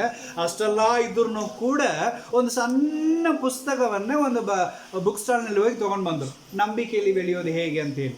ಸೊ ಇಲ್ಲ ಫಸ್ಟ್ ನಾನು ಜಸ್ಟ್ ಅಲ್ಲಿಗೆ ಹೋಗಿ ಬಂದಿದ್ದೆ, ಆ ಪುಸ್ತಕದ ಅಂಗಡಿಗೆ ನಾನು ಹೋಗಿ ಬಂದಿದ್ದೆ ನಾನು. ಆಮೇಲೆ ಅವ್ರು ಈಗ ಅಲ್ಲಿ ಹೋಗಿ ಬಂದಿದ್ದು, ನಾನು ಅಲ್ಲಿಗೆ ಹೋಗಿದ್ನಲ್ಲ ಅಂದ್ರೆ. ಹೌದರ ಫಸ್ಟ್ ಯಾಕಂದರೆ ಹಾಗೆ ಹೋಗಿದ್ದೆ. ಸೊ ಈ ಪುಸ್ತಕ ಸಿಕ್ತು, ಇದನ್ನು ತೊಗೊಂಡು ಬಂದೆ ಹಂಗೆ ನಾನು ಅಂತ ಹೇಳಿದ್ರು. ಯಾಕಂದರೆ ಏನಾದ್ರು ಓದ್ತಾ ಇರಬೇಕು ನಾವು. ಅವ್ರು ಹೇಳಿದ್ದು ಏನಾದ್ರು ಓದುತ್ತಾ ಇರಬೇಕು, ಏನಾದ್ರು ತಿಳ್ಕೊಳ್ತಾ ಇರಬೇಕು, ಏನಾದ್ರು ಬೆಳೀತಾ ಇರಬೇಕು, ಏನಾದ್ರು ಅರ್ಥ ಮಾಡಿಕೊಳ್ತಾ ಇರಬೇಕು, ಸುಮ್ಮನೆ ನಾವು ಇರಬಾರದು ಅಂತ ಹೇಳಿದರು. ಆಮೇಲೆ ಹಲ್ಲೆಲೂಯಾ. ಸೊ ಕಾಲವನ್ನು ನಾವು ಉಪಯೋಗಿಸಿಕೊಳ್ಳಬೇಕು. ಸುಮ್ಮನೆ ಸಮಯವನ್ನು ಏನು ಮಾಡಬೇಡ್ರಿ, ವ್ಯರ್ಥ ಮಾಡಬೇಡ್ರಿ. ಸಮಯ ಸಿಕ್ಕಿದೆಯಾ, ಉಪಯೋಗಿಸಿಕೊಳ್ಳ್ರಿ. ಹಲ್ಲೆಲೂಯಾ. ಯಾಕಂದರೆ ಇವತ್ತು ಅನೇಕರು ಸಮಯ ಸಿಕ್ಕಿದ್ರೆ ಯಾವಾಗ ಬಿದ್ದುಕೊಂಡೆ, ಯಾವಾಗ ನಿದ್ದೆ ಮಾಡಿದೆ, ಯಾವಾಗ ಫೇಸ್ಬುಕ್ ನೋಡಿದೆ, ಯಾವಾಗ ವಾಟ್ಸಪ್ ಮಾಡಿದೆ, ಯಾವಾಗ ಇನ್ಸ್ಟಾಗ್ರಾಮ್ನಲ್ಲಿ ಹೋಗಿದ್ದೆ, ಯಾವಾಗ ಮಂದಿ ಜೊತೆ ಕುಂತು ಹರಟೆ ಹೊಡೆದೆ, ಇದನ್ನೇ ಮಾಡ್ತಿದ್ದಾರೆ. ಆಮೇಲೆ ಇನ್ನು ಕೆಲವರು ಕುಂತು ನಾನು ಯಾವ ಥರ ಅಂಗಡಿ ಹಾಕಲಿ, ಯಾವ ಥರ ಮಾಲ್ ತಗೊಳ್ಳಿ, ಯಾವ ಥರ ಬಿಸ್ನೆಸ್ ಮಾಡಲಿ, ಎಲ್ಲಿಗೆ ವ್ಯಾಪಾರಕ್ಕೆ ಹೋಗಲಿ, ಇದೆಲ್ಲ ಕುಂತು ಆಲೋಚನೆ ಮಾಡ್ತಾ ಇರ್ತಾರೆ. ಆಮೇಲೆ ಹಲ್ಲೆಲೂಯಾ. ಸೊ ನಡೆಯೋದೆಲ್ಲ ನಡೀತಾ ಇರುತ್ತೆ. ಸೊ ನೀನು ಎಲ್ಲಿ ಸಮಯವನ್ನು ಕೊಡಬೇಕು ಅಲ್ಲಿ ಕೊಟ್ಟರೆ. ಆಮೇಲೆ ದೇವರ ಸಮ್ಮುಖದಲ್ಲಿ ಜ್ಞಾನವನ್ನೇ ಪಡೆದುಕೊಳ್ಳೋದಕ್ಕೋಸ್ಕರ ಸಮಯವನ್ನು ಕೊಡು. ಸಾಲಮೋನ ಅಂತ ದೊಡ್ಡ ವ್ಯಕ್ತಿ ಇದ್ದಾನೆ, ರಾಜ, ದಾವಿದನ ಮಗ ಸಾಲಮೋನ. ಅವನ ದೇವರು ಅವನ ಹತ್ರ ಬಂದು ನಿಂತು ಕೇಳ್ತಾ ಇದ್ರು ಅವನ ಕನಸಿನಲ್ಲಿ, ಮಗನೇ ನಿಮ್ಮ ಅಪ್ಪನಿಗೆಲ್ಲ ಕೊಟ್ಟಿದ್ದೀನಿ, ಅದು ನಿನ್ನ ಕಾಲದಲ್ಲಿ ಯಾವುದನ್ನ ನಿನಗೆ ಯುದ್ಧ ಕೊಡೋಂಗಿಲ್ಲ, ನಿನಗೆ ಏನು ಬೇಕೋ ಕೇಳು ಅಂತ ಹೇಳುವಾಗ ಅವನೇನು ಕೇಳಿದ? ಯಪ್ಪ ನಮ್ಮಪ್ಪ ಇಷ್ಟೆಲ್ಲ ಸಂಪಾದನೆ ಮಾಡಿ ಇಟ್ಟು ಹೋಗ್ಯಾನ, ಇಷ್ಟು ಜನರನ್ನ ಗಳಿಸ್ಯಾನ, ಎಲ್ಲ ಜನರನ್ನ ನಡೆಸ್ಕೊಂಡು ನಾನು ಹೋಗ್ಬೇಕು, ಅದಕ್ಕೆ ನನಗೇನು ಕೊಡು ನೀನು? ಜ್ಞಾನವನ್ನು ಕೊಡು ಅಂತ ಕೇಳಿದ. ಆಮೇಲೆ ಹಲ್ಲೆಲೂಯಾ. ಸೊ ದೇವರು ತುಂಬ ಇಷ್ಟ ಆಗಿ ಏನು ಮಾಡಿದ್ರಂತೆ, ಮಗನೇ ನೀನು ಏನೇನೋ ಕೇಳಲಿಲ್ಲ, ಪದವಿ ಕೊಡು, ಅಂತಸ್ತು ಕೊಡು, ರಾಜನಾಗಿ ಮಾಡಿದ್ದಿ, ಇನ್ನು ಗೌರವ ಕೊಡು ಅಂತ ಏನು ಕೇಳದೆ ನೀನು ಜ್ಞಾನ ಕೇಳಿದಿಲ್ಲ, ಅದು ನನಗೆ ತುಂಬ ಇಷ್ಟ ಆಯಿತು ಅಂದ. ದೇವರಿಗೆ ಇಷ್ಟವಾಗಿದ್ದ ಜ್ಞಾನ, ನಾವು ಜ್ಞಾನವಾಗಿ ನಡೆದುಕೊಳ್ಬೇಕು, ಅದು ದೇವರಿಗೆ ಇಷ್ಟ. ಆಮೇಲೆ ಹಲ್ಲೆಲೂಯಾ. ಸೊ ಅದಕ್ಕೆ ನೀನು ಕೇಳದೇ ಇರುವ ಸಿರಿ ಸಂಪತ್ತು ಎಲ್ಲ ಕೊಟ್ಟು ಬಿಟ್ಟಿನಿ, ನಿನ್ನಂತ ರಾಜು ಈ ಜಗತ್ತಿನಲ್ಲಿ ಇರೋಂಗಿಲ್ಲ ಅಂದ್ಬಿಟ್ಟ. ಆಮೇಲೆ ಯಾಕಂದ್ರೆ ದೇವರಿಗೆ ಇಷ್ಟವಾದ ನಾವು ಕೇಳುವಾಗ ನಮಗೇನು ಬೇಕು ಎಲ್ಲ ದೇವ್ರು ಕೊಟ್ಬಿಡ್ತಾನೆ. ಆಮೇಲೆ ಸಾಲಮನ್ ಕೇಳಿದ ಜ್ಞಾನವನ್ನು ಇವತ್ತು ನಾವು ಕೇಳಬೇಕು. ಆಮೇಲೆ ಸೊ ಸಮಯವನ್ನು ಏನು ಮಾಡಬೇಡ್ರಿ, ವ್ಯರ್ಥ. ಸಮಯ ಸಿಕ್ಕಿದೆಯಾ ಪ್ರಾರ್ಥನೆ ಮಾಡಿ. ಆಮೇಲೆ ಸಮಯ ಸಿಕ್ಕಿದೆಯಾ ವಾಕ್ಯ ಓದ್ರಿ. ಸಮಯ ಸಿಕ್ಕಿದೆಯಾ ದೇವರ ಹತ್ರ ಮೊಣಕಾಲು ವಾಕ್ಯ ಊರಿ ಕೇಳ್ರಿ, ದೇವರೇ ನನಗೇನು ಕೊಡು? ಜ್ಞಾನ ಕೊಡು. ಹಲ್ಲೆಲೂಯಾ. ಆ ಜ್ಞಾನ ನಮಗೆಲ್ಲ ಸಂಪತ್ತನ್ನು ತಂದು ಕೊಡುವಂಥದ್ದಾಗಿದೆ. ಹಲ್ಲೆಲೂಯಾ. ಅರ್ಥ ಆಯ್ತಲ್ಲ? ಸೊ ಇವತ್ತು ನಮಗೆ ಬೇಕಾಗಿರೋದು ಜ್ಞಾನ ಪ್ರೇರ. ಅದಕ್ಕಾಗಿ ಈ ಕಾಲವನ್ನು ಸುಮ್ಮನೆ ಏನು ಮಾಡಬೇಡ್ರಿ, ವ್ಯರ್ಥ ಮಾಡಬೇಡ್ರಿ. ಸಿಕ್ಕಿದ ಸಮಯದಲ್ಲಿ ದೇವರ ಹತ್ರ ಪ್ರಾರ್ಥನೆ ಮಾಡ್ರಿ, ಜ್ಞಾನವನ್ನು ಕೇಳ್ರಿ, ಅದು ಅಮೂಲ್ಯವಾದದ್ದು. ಹಲ್ಲೆಲೂಯಾ. ನಾವು ಮಂದಿ ಮುಂದೆ ಹೆಂಗೆ ನಡೆದುಕೊಳ್ಳಬೇಕು? ಜ್ಞಾನವಾಗಿ ನಡೆದುಕೊಳ್ಳಬೇಕು. ಇನ್ನೊಬ್ಬರು ಬಂದು ನಮ್ಮ ಹತ್ರ ಆಲೋಚನೆ ಕೇಳಬೇಕು. ಅಷ್ಟು ಮಟ್ಟಿಗೆ ದೇವರು ನಮ್ಮನ್ನ ಏನ್ ಮಾಡಬೇಕು, ಉಪಯೋಗಿಸುವಂತವರಾಗಿರ್ಬೇಕು. ಅರ್ಥ ಆಯ್ತಲ್ಲ? ಸಮಯವನ್ನು ಏನ್ ಮಾಡಬೇಡ್ರಿ, ಸುಮ್ಮನೆ ವ್ಯರ್ಥ ಮಾಡಬೇಡ್ರಿ. ವಾಕ್ಯವನ್ನು ಓದಿಕೊಳ್ಳೋಣ. ಕೀರ್ತನೆ 90ನೇ ಕೀರ್ತನೆ 12ನೇ ವಚನ. ಕೀರ್ತನೆ 90 ವಚನ 12. ನಾವು ಜ್ಞಾನವುಳ್ಳ ಹೃದಯವನ್ನು ಹೊಂದುವ ಹಾಗೆ ನಮ್ಮ ದಿವಸಗಳನ್ನು ಲೆಕ್ಕಿಸುವುದಕ್ಕೆ ನಮಗೆ ಕಲಿಸು. Wow, hallelujah. ನಾನು ಜ್ಞಾನವನ್ನ ಪಡೆದುಕೊಳ್ಳೋದಕ್ಕೋಸ್ಕರ ಈ ಸಮಯವನ್ನ ನಾನೇನ್ ಮಾಡಬೇಕು, ನಿನಗಾಗಿ ಕಲಿಯುವಂತೆ ನನಗೆ ಕಳಿಸಿಕೊಡು ಅಂತ ಕೇಳ್ತಾ ಇದ್ದಾನೆ. ಆಮೇಲೆ ಹಲ್ಲೆಲೂಯಾ. ಇವತ್ತು ದೇವರ ಹತ್ರ ನಾವೇನ್ ಮಾಡ್ಬೇಕ್ರಿ, ಕೇಳಬೇಕು. ದೇವರೇ, ನನಗೆ ಈ ಸಮಯ ಕೊಟ್ಟಿದ್ದಿ, ಈ ಸಮಯದಲ್ಲಿ ನನಗೇನು ಕೊಡು, ನೀನು ಜ್ಞಾನವನ್ನು ಕೊಡು, ತಿಳುವಳಿಕೆಯನ್ನು ಕೊಡು ಅಂತ ಹೇಳಿ ನಮ್ಮ ಆಯುಷ್ಯ ದಿನಗಳಲ್ಲಿ ದೇವರಿಗೆ ಏನು ಮಾಡಬೇಕಂತೆ ಕೇಳಬೇಕು. ಸಮಯವನ್ನು ಏನು ಮಾಡಬಾರ್ದು, ನಾವು ವ್ಯರ್ಥ ಮಾಡಬಾರ್ದು. ಮಕ್ಕಳು ಕೂಡ ಏನು ಮಾಡಬಾರ್ದು, ಸಮಯವನ್ನು ವ್ಯರ್ಥ ಮಾಡಬಾರ್ದು. ಸುಮ್ಮನೆ ಮೊಬೈಲ್ ನೋಡಿದೆ, ಫೇಸ್ಬುಕ್ ನೋಡಿದೆ, ಗೇಮ್ ಆಟ ಆಡಿದೆ, ಮಂದಿ ಜೊತೆಗೆ ಆಟ ಆಡಿದೆ, ಎಲ್ಲ ಒದಗಿಡ್ರಿ. ಹಲ್ಲೆಲೂಯಾ. ಫಸ್ಟ್ ನಮಗೆ ಬೇಕಾಗಿರೋದು ಏನದು, ಜ್ಞಾನ. ಆಮೇಲೆ ಈ ಜ್ಞಾನ ಬೇಕಂದ್ರೆ ನಾವೇನ್ ಮಾಡಬೇಕು, ದೇವರ ಹತ್ರ ಕೇಳಬೇಕು, ವಾಕ್ಯಗಳನ್ನು ಓದಬೇಕು. ಹಲ್ಲೆಲೂಯಾ. ಈ ಬೈಬಲನ್ನು ಯಾರು ಸರಳವಾಗಿ ಓದುತ್ತಾನೋ, ಈ ಲೋಕದಲ್ಲಿರುವಂತ ಯಾವುದೇ ಪುಸ್ತಕ ಕೊಟ್ರು ಅವನು ಸರಳವಾಗಿ ಓದುತ್ತಾನಂತ ಅರ್ಥ. ಆಮೇಲೆ ಹಲ್ಲೆಲೂಯಾ. ಅರ್ಥ ಆಯ್ತಲ್ಲ? ಯಾಕಂದ್ರೆ ಜ್ಞಾನ ಇಲ್ಲಿದೆ. ಜ್ಞಾನ ಎಲ್ಲಿದೆ? ಇಲ್ಲಿ ಇದೆ. ಈ ವಾಕ್ಯಗಳು ಓದೋದು ಕಷ್ಟ. ಎಲ್ಲ ಅಕ್ಷರಗಳು ಈ ಸತ್ಯವೇದದಲ್ಲಿ ಇದೆ. ಇದನ್ನು ಸರಳವಾಗಿ ಓದಲಿಕ್ಕೆ ನಾವು ಪ್ರಾಕ್ಟೀಸ್ ಮಾಡಿದ್ರೆ ಸಾಕು, ಈ ಲೋಕದ ಜ್ಞಾನವು ಆಟೋಮೆಟಿಕ್ ಆಗಿ ದೇವರು ನಮಗೆ ಕೊಡುತ್ತಾನೆ. ಹಲ್ಲೆಲೂಯಾ. ಅರ್ಥ ಆಯ್ತಲ್ಲ? ಸೊ ಅದಕ್ಕಾಗಿ, ಯಾಕಂದ್ರೆ ನನಗೆ ನೋಡ್ರಿ, ನನಗೆ ಕನ್ನಡ ಭಾಷೆ ಬರೋದಿಲ್ಲ, ಕನ್ನಡ ಓದ್ಲಿಕ್ಕೆ ಗೊತ್ತಿರೋದಿಲ್ಲ, ಕನ್ನಡ ಶಾಲೆಗೆ ಹೋಗ್ಲಿಲ್ಲ, ಕನ್ನಡ ಅಕ್ಷರ ಅಂದ್ರೆ ಏನಂತ ನನಗೆ ಗೊತ್ತಿಲ್ಲ. ಆದರೆ ಈಗ ಕನ್ನಡ ಅಕ್ಷರಗಳನ್ನು ನೋಡಿ ಓದಲಿಕ್ಕೆ, ಹಾಡಲಿಕ್ಕೆ, ದೇವರನ್ನ ಮಹಿಮೆಪಡಿಸಲಿಕ್ಕೆ ದೇವರು ನನಗೇನು ಮಾಡಿದ್ದಾನೆ, ಜ್ಞಾನವನ್ನು ಕೊಟ್ಟಿದ್ದಾನೆ. ಆಮೇಲೆ ಹಲ್ಲೆಲೂಯಾ. ಸೊ ನಮಗೆ ಗೊತ್ತಿರೋದೆಲ್ಲ ನಮ್ಮ ಭಾಷೆ ಒಂದೇ, ಅದು ಬಿಟ್ಟರೆ ಬೇರೆ ಯಾವುದೂ ಬರೋಂಗಿಲ್ಲ. ಆದರೆ ಇವತ್ತು ಈ ರಾಜ್ಯದಲ್ಲಿ ಈ ಭಾಷೆಗಳನ್ನು ಕಲಿತು ದೇವರಿಗೆ ಮಹಿಮೆಪಡಿಸಲಿಕ್ಕೆ ದೇವರ ಅನುಕೂಲ ಮಾಡಿದಾನಂದ್ರೆ ದೇವರ ಜ್ಞಾನ ಎಷ್ಟು ಅಮೂಲ್ಯ. ಆಮೇಲೆ ಹಲ್ಲೆಲೂಯಾ. ಸೊ ಸತ್ಯವೇದವನ್ನ ತಪ್ಪಿಲ್ಲದೆ ಓದ್ಲಿಕ್ಕೆ ಯಾವನು ಪ್ರಯತ್ನ ಮಾಡ್ತಾನೋ ಅವನು ಖಂಡಿತವಾಗಿ ಎಲ್ಲವನ್ನು ಸಾಧಿಸ್ತಾನೆ. ಆಮೇಲೆ ಇದು ನಮಗೆ ಜ್ಞಾನವನ್ನು ಕಲಿಸುವಂಥದ್ದಾಗಿದೆ. ಅರ್ಥ ಆಯ್ತಲ್ಲ? ಸೊ ಪಕ್ಕದಲ್ಲಿ ಇದ್ದವ್ರಿಗೆ ಹೇಳ್ರಿ, ಸೊ ಇನ್ಮೇಲೆ ದಿನಾ ಬೈಬಲ್ ಓದ್ರಿ ಅಂತ ಹೇಳಿ. ದಿನಾ ಬೈಬಲ್ ಓದ್ರಿ, ದಿನಾ ಬೈಬಲ್ ಓದ್ರಿ. ಓದ್ಲಿಕ್ಕೆ ಬರಲಿಲ್ಲ ಅಂದ್ರೆ ಓದ್ರಿ ಅಂತ ಹೇಳಿ. ಓದ್ಲಿಕ್ಕೆ ಬರಲಿಲ್ಲ ಅಂದ್ರೂ ವಾಕ್ಯಗಳನ್ನು ಓದ್ರಿ, ಅಕ್ಷರಗಳನ್ನು ನೋಡ್ರಿ, ದೇವರ ಜ್ಞಾನವನ್ನು ಕೊಡುತ್ತಾನೆ. ಆಮೆನ್. ಹಲ್ಲೆಲೂಯಾ. ಯಾಕಂದ್ರೆ ಸಮಯವನ್ನು ಏನ್ ಮಾಡಬೇಡ್ರಿ, ಸುಮ್ಮನೆ ವ್ಯರ್ಥ ಮಾಡಬೇಡ್ರಿ. ಹಲ್ಲೆಲೂಯಾ. ಯಾಕಂದ್ರೆ ಎಂಟಿ ಮೈಂಡ್ ಇಸ್ ಡಬಲ್ ವರ್ಕ್ಶಾಪ್ ಅಂತಾರೆ. ಅರ್ಥ ಆಯ್ತಲ್ಲ? ಎಂಟಿ ಮೈಂಡ್ ಡಬಲ್ ವರ್ಕ್ಶಾಪ್ ಅಂತ ಅಂದ್ರೆ ಖಾಲಿಯಾಗಿರುವಂತ ತಲೆ, ಖಾಲಿಯಾಗಿರುವಂತ ಮನಸ್ಸು ಸೈತಾನನ ಗೂಡಾರ. ಅದು ಯಾವುದು? ಸೈತಾನನ ಗೂಡಾರ. ಮನಸ್ಸನ್ನೇ ಖಾಲಿಯಾಗಿ ಬಿಟ್ರೆ ಸೈತಾನ್ ಬಂದು ವಾಸವಾಗಿರ್ತಾನೆ. ಅದಕ್ಕೆ ಮನಸ್ಸನ್ನು ಹೆಂಗ್ ಕೊಡಬಾರ್ದು, ನಾವು ಖಾಲಿ ಕೊಡಬಾರದು. ಹಲ್ಲೆಲೂಯಾ. ಸ್ವಲ್ಪ ಅವನಿಗೆ ಅವಕಾಶ ಕೊಟ್ರೆ ಎಲ್ಲ ತಂದು ಕೊಟ್ಟು ಬಿಡ್ತಾನೆ. ಹಲ್ಲೆಲೂಯಾ. ಆದ ಕಾರಣ ಸೈತಾನಿಗೆ ಏನು ಕೊಡಬೇಡ್ರಿ, ನೀವು ಅವಕಾಶ ಕೊಡಬೇಡ್ರಿ. ಸೈತಾನನಿಗೆ ಅವಕಾಶ ಕೊಡಬಾರ್ದಂದ್ರೆ ಸಮಯವನ್ನು ದೇವರಿಗಾಗಿ ಉಪಯೋಗಿಸ್ರಿ. ಆಮೇಲೆ so don't waste your time. ಆಮೇಲೆ ನಿಮ್ಮ ಸಮಯಗಳನ್ನ ವ್ಯರ್ಥ ಮಾಡಬೇಡ್ರಿ. ಹಲ್ಲೆಲೂಯಾ. ಸಮಯ ತುಂಬಾ ಅಮೂಲ್ಯ. ಅದನ್ನ ಏನ್ ಮಾಡಬೇಕು, ನಾವು ಬೆಳೆ ಇಲ್ಲದಂತೆ ಎನಿಸಿ ದೇವರ ಸಮ್ಮುಖದಲ್ಲಿ ಏನ್ ಮಾಡಬೇಕು, ನಾವು ಉಪಯೋಗಿಸಬೇಕು. ಅಂದ್ರೆ ದೇವರು ನಮಗೆ ಏನ್ ಮಾಡ್ತಾನೆ, ಜ್ಞಾನವನ್ನ ಕೊಡುತ್ತಾನೆ. ಯೋಹಾನನ ಪುಸ್ತಕ 9ನೇ ಅಧ್ಯಾಯ 4ನೇ ವಚನ. ಯೋಹಾನನ ಪುಸ್ತಕ 9ನೇ ಅಧ್ಯಾಯ 4ನೇ ವಚನ. John chapter 9 verse 4. ನನ್ನನ್ನು ಕಳಿಸಿದಾತನು ಕಾರ್ಯಗಳನ್ನು ನಾವು ಏನಿರುವಾಗಲೇ, ಹಗಲಿರುವಾಗಲೇ ನಡೆಸಬೇಕು. ಹಲ್ಲೆಲೂಯಾ. ಯೇಸು ಸ್ವಾಮಿ ಹೇಳಿದ ಮಾತದು. ಹಲ್ಲೆಲೂಯಾ. ಸೊ ನನ್ನನ್ನು ಕಳಿಸಿಕೊಟ್ಟ ಆತನು ನನಗೆ ಕೊಟ್ಟ ಕೆಲಸವನ್ನ ಹಗಲಿರುವಾಗಲೇ ನಾನೇನ್ ಮಾಡಬೇಕು, ಆ ಕೆಲಸವನ್ನ ಮಾಡಬೇಕು.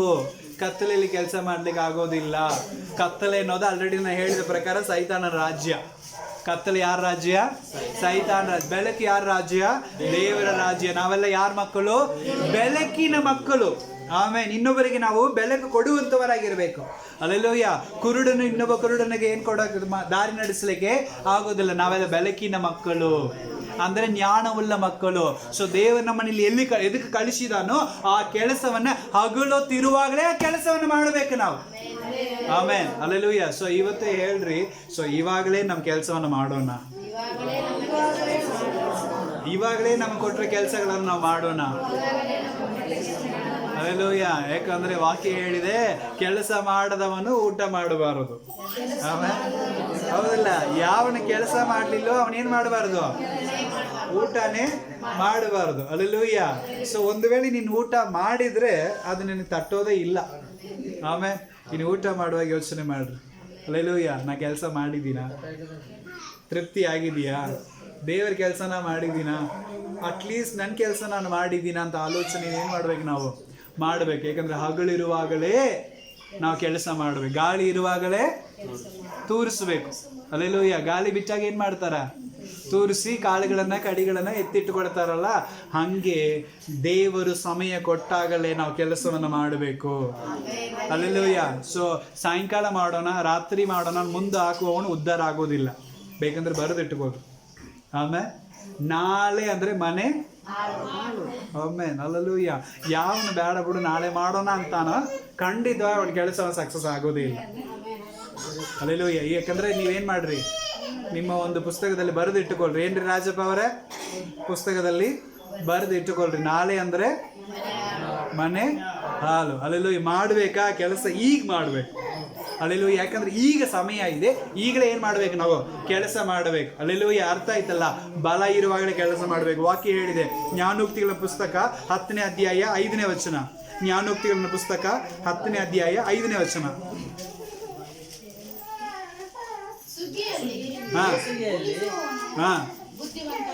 ಸುಗ್ಗಿಯಲ್ಲಿ ಕೂಡಿಸುವವನು ಬುದ್ಧಿವಂತನು. ಕಂಟಿನ್ಯೂ. ಆಮೇನ್. ಬೇಸಿಗೆಯಲ್ಲಿ ಕೂಡಿಸಿಡುವವನು ಬುದ್ಧಿವಂತನಾಗಿರ್ತಾನೆ.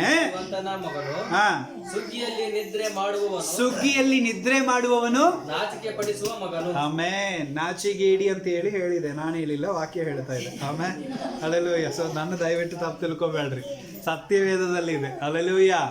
ಅಲ್ಲೆಲ್ಲೂಯ್ಯ. ಕೆಲಸ ಇರುವಾಗ ನೀನು ನಿದ್ದೆ ಮಾಡ್ತಾ ಇದೆ ಅಂದ್ರೆ ನಿನ್ನಂತ ನಾಚಿಗೆ ಉಳ್ಳವನು ಬೇರೆ ಯಾರೂ ಇಲ್ಲ. ಆಮೇಲೆ ಅರ್ಥ ಆಯ್ತಲ್ಲ. ಅಲ್ಲೆಲ್ಲೂ ಕೆಲಸ ಇದ್ದಾಗ ಏನ್ ಮಾಡ್ಬೇಕು, ನಾವು ಕೆಲಸ ಮಾಡ್ಲೇಬೇಕು. ಆಯ್ತು ಬಿಡು ಆಮೇಲೆ ಮಾಡೋಣ ಅಂತ ಮಕ್ಕೊಂಡಿರ್ತಾನಲ್ಲ, ಅವನ್ ನಾಚಿಗೇಡಿ ಮಗ ಅಂತ ಹೇಳಿ ದೇವರ ವಾಕ್ಯದಲ್ಲಿ ಇದೆ. ಆಮೇಲೆ ಅಲ್ಲೆಲ್ಲೂಯ್ಯ. ತಪ್ಪು ತಿಳ್ಕೊಬೇಡ್ರಿ, ಸತ್ಯವೇದದಲ್ಲಿ ಹಂಗಿದೆ. ಆಮೇಲೆ ಅಲ್ಲೆಲ್ಲೂಯ್ಯ. ಯಾಕಂದ್ರೆ ನಮ್ಮ ಭಾಷೆಯಲ್ಲಿ ಹೋದ್ರೆ ಹಂಗೆ ಬರುತ್ತೆ, ಅದು ಸ್ವಲ್ಪ ಸೂಕ್ಷ್ಮವಾಗಿ ಏನಾಗಿದೆ, ಬರೆಯಲ್ಪಟ್ಟಿದೆ. ಆಮೇಲೆ ಅಲ್ಲೆಲ್ಲೂಯ್ಯ. ಸೊ ದಯವಿಟ್ಟು ನಿದ್ದೆ ಬಾರ್ತಾ ಇದೆ ಅಂದ್ರೆ ಈ ವಚನ ನೆನಪಿಗೆ ಬರಬೇಕು. ಆಮೇಲೆ ಜ್ಞಾನೋಕ್ತಿಗಳು 10ನೇ ಅಧ್ಯಾಯ 5ನೇ ವಚನ. ಜ್ಞಾನೋಕ್ತಿಗಳು 10ನೇ ಅಧ್ಯಾಯ 5ನೇ ವಚನ. ಸುಗ್ಗಿಯಲ್ಲಿ ಕೆಲಸ ಮಾಡುವವನು ಬುದ್ಧಿಯುಳ್ಳ ಮಗನು. ಆಮೇಲೆ ಕೊಯ್ಯುವ ಕಾಲದಲ್ಲಿ ನಿದ್ದೆ ಮಾಡುವವನು ನಾಚಿಕೆ ಪಡುವ ಮಗನು. ಆಮೇಲೆ ಅಲ್ಲೆಲ್ಲೂಯ್ಯ. ಅರ್ಥ ಆಯ್ತಲ್ಲ. ಸೊ ಪಕ್ಕದಲ್ಲಿದ್ದವರ ನೋಡಿ ಹೇಳಿ, ಅವನ ಮುಖ ನೋಡಿ ಹೇಳಿ, ನೀನು ಬುದ್ಧಿಯುಳ್ಳ ಮಗನಾಗಿರು, ನಾಚಿಕೆಗೆ ಎಡಿಯಾಗಿ ಇರಬೇಡ. ಆಮೇನ್, ಅಲ್ಲೆಲ್ಲೂಯ್ಯ. ಅರ್ಥ ಆಯ್ತಲ್ಲ. ಸೊ ಯಾಕಂದ್ರೆ ಸಮಯ ಇರುವ ಕೆಲಸ ಮಾಡ್ರಿ, ವ್ಯರ್ಥ ಮಾಡಬೇಡ್ರಿ.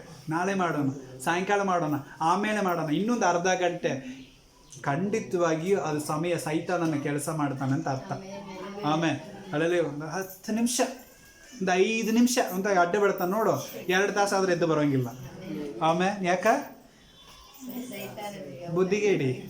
ಅಲ್ಲೆಲ್ಲೂಯ್ಯ. ಕೆಲಸ ಏನೇ ಆಗಲಿ, ಕಷ್ಟ ಆದ್ರೂ ಪರವಾಗಿಲ್ಲ, ಕೆಲಸ ಮುಗಿಸ್ಕೊಂಡೇ ಮಕ್ಕೋಬೇಕು.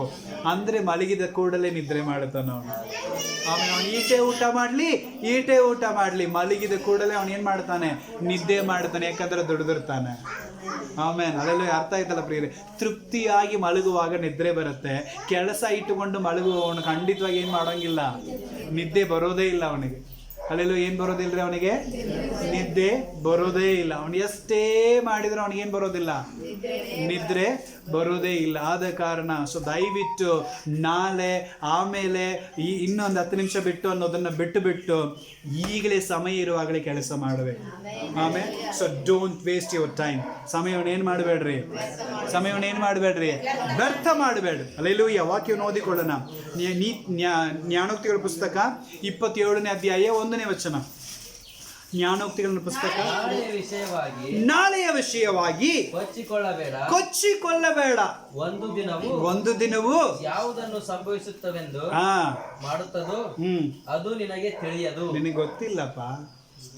ಯಾವ ದಿವಸ ನಿನ್ನದು, ಯಾವ ದಿವಸ ಬಂದಿದಂತ ನಿನಗೆ ಗೊತ್ತಿಲ್ಲ. ಯಾವ ದಿವಸ ಹುಟ್ಟತ್ತೆ ಅನ್ನೋದು ನಿನಗೆ ಗೊತ್ತಿಲ್ಲ. ನಾಳೆ ದಿವಸದಲ್ಲಿ ಕುರಿತು ನೀ ಏನು ಮಾಡ್ಕೋಬೇಡ, ನೀನು ಕೊಚ್ಚಿಕೊಳ್ಳಬೇಡ. ಆಮೇಲೆ ಅಲ್ಲಿಲ್ಲ ಕೆಲವ್ರು ಮಾಡ್ತಾರೆ, ನಾಳೆ ಮಾಡಿಬಿಡ್ತೀನಿ ರೀ, ಏನೇ ಆಗಲಿ ನಾಳೆ ಮಾಡಿಬಿಡ್ತೀನಿ ರೀ. ಆಲ್ರೆಡಿ ಹೇಳಿದಂತ ನಾಳೆ ಅಂದರೆ ಮನೆ ಹಾಳೆ ಅದು. ಅಲ್ಲೆಲ್ಲೂಯ್ಯ. ನಾಳೆಗೆ ಹಾಕ್ಲೇಬೇಡ್ರಿ ಕೆಲಸ. ಮಕ್ಕಳು ಅಷ್ಟೇ, ಹೋಮ್ವರ್ಕ್ ಬರೀಬೇಕಾ, ಇವತ್ತು ಕೊಟ್ಟಿದ್ದೀನಿ ಇವತ್ತೇ ಬರೀಬೇಕು. ನಾಳೆ ಅಂತ ಹೇಗಿದ್ರೆ ಹಾಗೆ ಉಳಿತಾ ಇರ್ತಾವ, ಮತ್ತೆ ಬುದ್ಧಿ ತಲೆಗೆ ಹತ್ತೋದಿಲ್ಲ. ಆಮೇಲೆ ಅವತ್ತಿನ ಕೆಲಸ ಅವತ್ತಿಗೇ ಮಾಡಬೇಕು, ನಾಳೆಗೆ ಹಾಕ್ಲೇ ನಾವು ಬಾರದು. ಅಲ್ಲೆಲ್ಲ ಇವತ್ತು ಓದಬೇಕಾಗಿರೋದು ಇವತ್ತೇ ನಾವು ಓದಬೇಕು. ನಾಳೆ ಏನಾಗಕ್ಕಿಲ್ಲ, ಓದಲಿಕ್ಕಿಲ್ಲ. ಏನೇ ಆಗಲಿ ಟೈಮ್ ಫಿಕ್ಸ್ ಮಾಡಬೇಕು. ಇಷ್ಟು ಟೈಮ್ ಒಳಗೆ ನಾನು ಮುಗಿಸ್ಬೇಕಂತೇಳಿ. ಅಲ್ಲೆಲ್ಲೂ ನಾವೆಲ್ಲ ಸ್ಕೂಲ್ನಲ್ಲಿ ಓದ್ತಾ ಇರುವಾಗ ಮಕ್ಕಳಾಗಿದ್ದಾಗೆಲ್ಲ ನಮಗೂ ನಮ್ಮ ಫ್ರೆಂಡ್ಸ್ಗಳಿಗೆ ಏನು ಮಾಡಿಬಿಡ್ತಿದ್ವಿ, ಒಂದು ಸ್ಪರ್ಧೆ ಥರ ಇಟ್ಬಿಡ್ತಿದ್ವಿ. ಮನೆಗೆ ಹೋದ ತಕ್ಷಣ ಯಾರು ಫಸ್ಟ್ ಹೋಮ್ವರ್ಕ್ ಬರೆದಿಡ್ತಾರೆ. ಅಲ್ಲೆಲ್ಲೂಯ್ಯ. ಫಸ್ಟ್ ಬಡ ಹೋಗೋದು, ಬಡ ಬರೆದು ಇಟ್ಟುಕೊಂಡು ಹೊರಗೆ ಬಂದು ಆಟ ಆಡೋದು, ಏನು ಹೋಮ್ವರ್ಕ್ ಮುಗಿಸೀನಿ ಅಂತೇಳಿ. ಆಮೇಲೆ ಅಲ್ಲೆಲ್ಲೂಯ್ಯ. ಯಾಕಂದರೆ ಅಷ್ಟು ಆಸಕ್ತಿ. ಫಸ್ಟ್ ನಾವು ಏನು ಓದಬೇಕು, ಕಲಿಬೇಕು, ಆಮೇಲೆ ನಮ್ಮ ಆಟ. ಈ ಥರ ನಾವು ಮಾಡಿದ್ದೀವಿ. ದೇವರು ಅದೇ ಥರ ನಮ್ಮನ್ನು ಉಪಯೋಗಿಸ್ತಾ ಇದ್ದ. ಆಮೇಲೆ ಅಲ್ಲೆಲ್ಲೂಯ್ಯ. ನಾವು ಮಕ್ಕಳು ಕೂಡ ಏನು ಮಾಡಬೇಕು, ನಾಳೆ ಮಾಡ್ತೀನಿ, ಆಮೇಲೆ ಮಾಡ್ತೀನಿ, ರಾತ್ರಿ ಮಾಡ್ತೀನಿ ಅನ್ನೋದನ್ನ ಏನು ಮಾಡಿಬಿಡ್ಬೇಕು, ಬಿಟ್ಟು ಬಿಡ್ಬೇಕು. ಕೊಚ್ಕೋಬೇಡ, ನಾಳೆ ಮಾಡ್ತೀನಿ, ನಾಳೆ ಮುಗಿಸ್ತೀನಿ, ಸಾಧ್ಯನೇ ಇಲ್ಲ. ನಾಳೆ ಅಂದರೆ ಮನೆ ಹಾಲು. ಇವತ್ತಿಗೆ ಆ ಕೆಲಸವನ್ನು ಮಾಡಬೇಕು, ಈಗಲೇ ಆ ಕೆಲಸಗಳನ್ನು ಮಾಡಬೇಕು. ಅವನೇ ಬುದ್ಧಿವಂತನು. ಆಮೇಲೆ ಈಗಲೇ ಸಮಯ ಇರುವಾಗಲೇ ಕೆಲಸ ಮಾಡುವವನೇ ಯಾರ ಮಗ? ಬುದ್ಧಿವಂತನ ಮಗ. ಅಲ್ಲೆಲ್ಲೂಯ್ಯ. ನಾಳೆ ಮಾಡ್ತೀನಿ ಅಂತೇಳಿ ಮಕ್ಕಳು ಅವನು ನಾಚಿಕೆ ಪಡಿಸುವಂತವನ ಮಗ. ನೀವು ಯಾರ ಮಗ, ನೀನು ಯಾರ ಮಗಳು, ನೀನೇ ಏನು ಮಾಡ್ಕೋ, ತೀರ್ಮಾನ ಮಾಡ್ಕೋ. ಅಲ್ಲೆಲ್ಲೂಯ್ಯ. ವಾಕ್ಯದಲ್ಲಿ ನಾವು ನೋಡ್ತೇವೆ, ಯಾಕೋಬನ ಪುಸ್ತಕ 4ನೇ ಅಧ್ಯಾಯ 14ನೇ ವಚನ. ಯಾಕೋಬನ ಪುಸ್ತಕ 4ನೇ ಅಧ್ಯಾಯ 14ನೇ ವಚನ. ನಾಳೆ ಏನಾಗುವುದು ನಿಮಗೆ ತಿಳಿಯದು. ನಿಮ್ಮ ಜೀವಮಾನವು ಎಂಥದ್ದು ಅದು ಸ್ವಲ್ಪ ಹೊತ್ತು ಕಾಣಿಸಿಕೊಂಡು ಆಮೇಲೆ ಕಾಣದೆ ಹೋಗುವ. ಆಮೆನ್. ಅಲ್ಲೆಲ್ಲೂಯ್ಯ. ಅಲ್ಲೆಲ್ಲೂಯ್ಯ. ಹೊಗೆ ನೋಡಿದಿರಲ್ಲ, ಶಾಶ್ವತವಾಗಿರ್ತಾವದು. ಅಲ್ಲೆಲ್ಲೂಯ್ಯ. ಹಿಂಗೇ ಉಗ್ಗಿ ಬರುತ್ತೆ, ಜಾಸ್ತಿ ಬರುತ್ತೆ, ಒಂದು 2 ಸೆಕೆಂಡ್ನಲ್ಲಿ ಇದು ಕಾಣದೆ ಹೋಗ್ಬಿಡುತ್ತೆ. ಎಲ್ಲಿ ಹೋಗಿದೋ ಗೊತ್ತಾಗೋದೇ ಇಲ್ಲ. ಅಷ್ಟೇ ನಮ್ಮ ಜೀವನ. ಅರ್ಥ ಆಯ್ತಲ್ಲ? ಹೊಗೆಯಂತೆ ನಮ್ಮ ಜೀವನ. ಪಕ್ಕದಲ್ಲಿದ್ದವರು ಹೇಳಿ, ಹೊಗೆಯಂತೆ ನಮ್ಮ ಜೀವನ. ಆಮೇಲೆ ಯಾಕಂದರೆ ಈಗ ಕಣ್ಣು ಮುಂದಿದೆ, ಯಾವಾಗ ಕಾಣಿಯಾಗುತ್ತೋ ಗೊತ್ತಿಲ್ಲ. ಅದಕ್ಕೆ ಸಮಯ ಇರುವಾಗಲೇ ಅದನ್ನು ಯೂಸ್ ಮಾಡ್ಕೋ.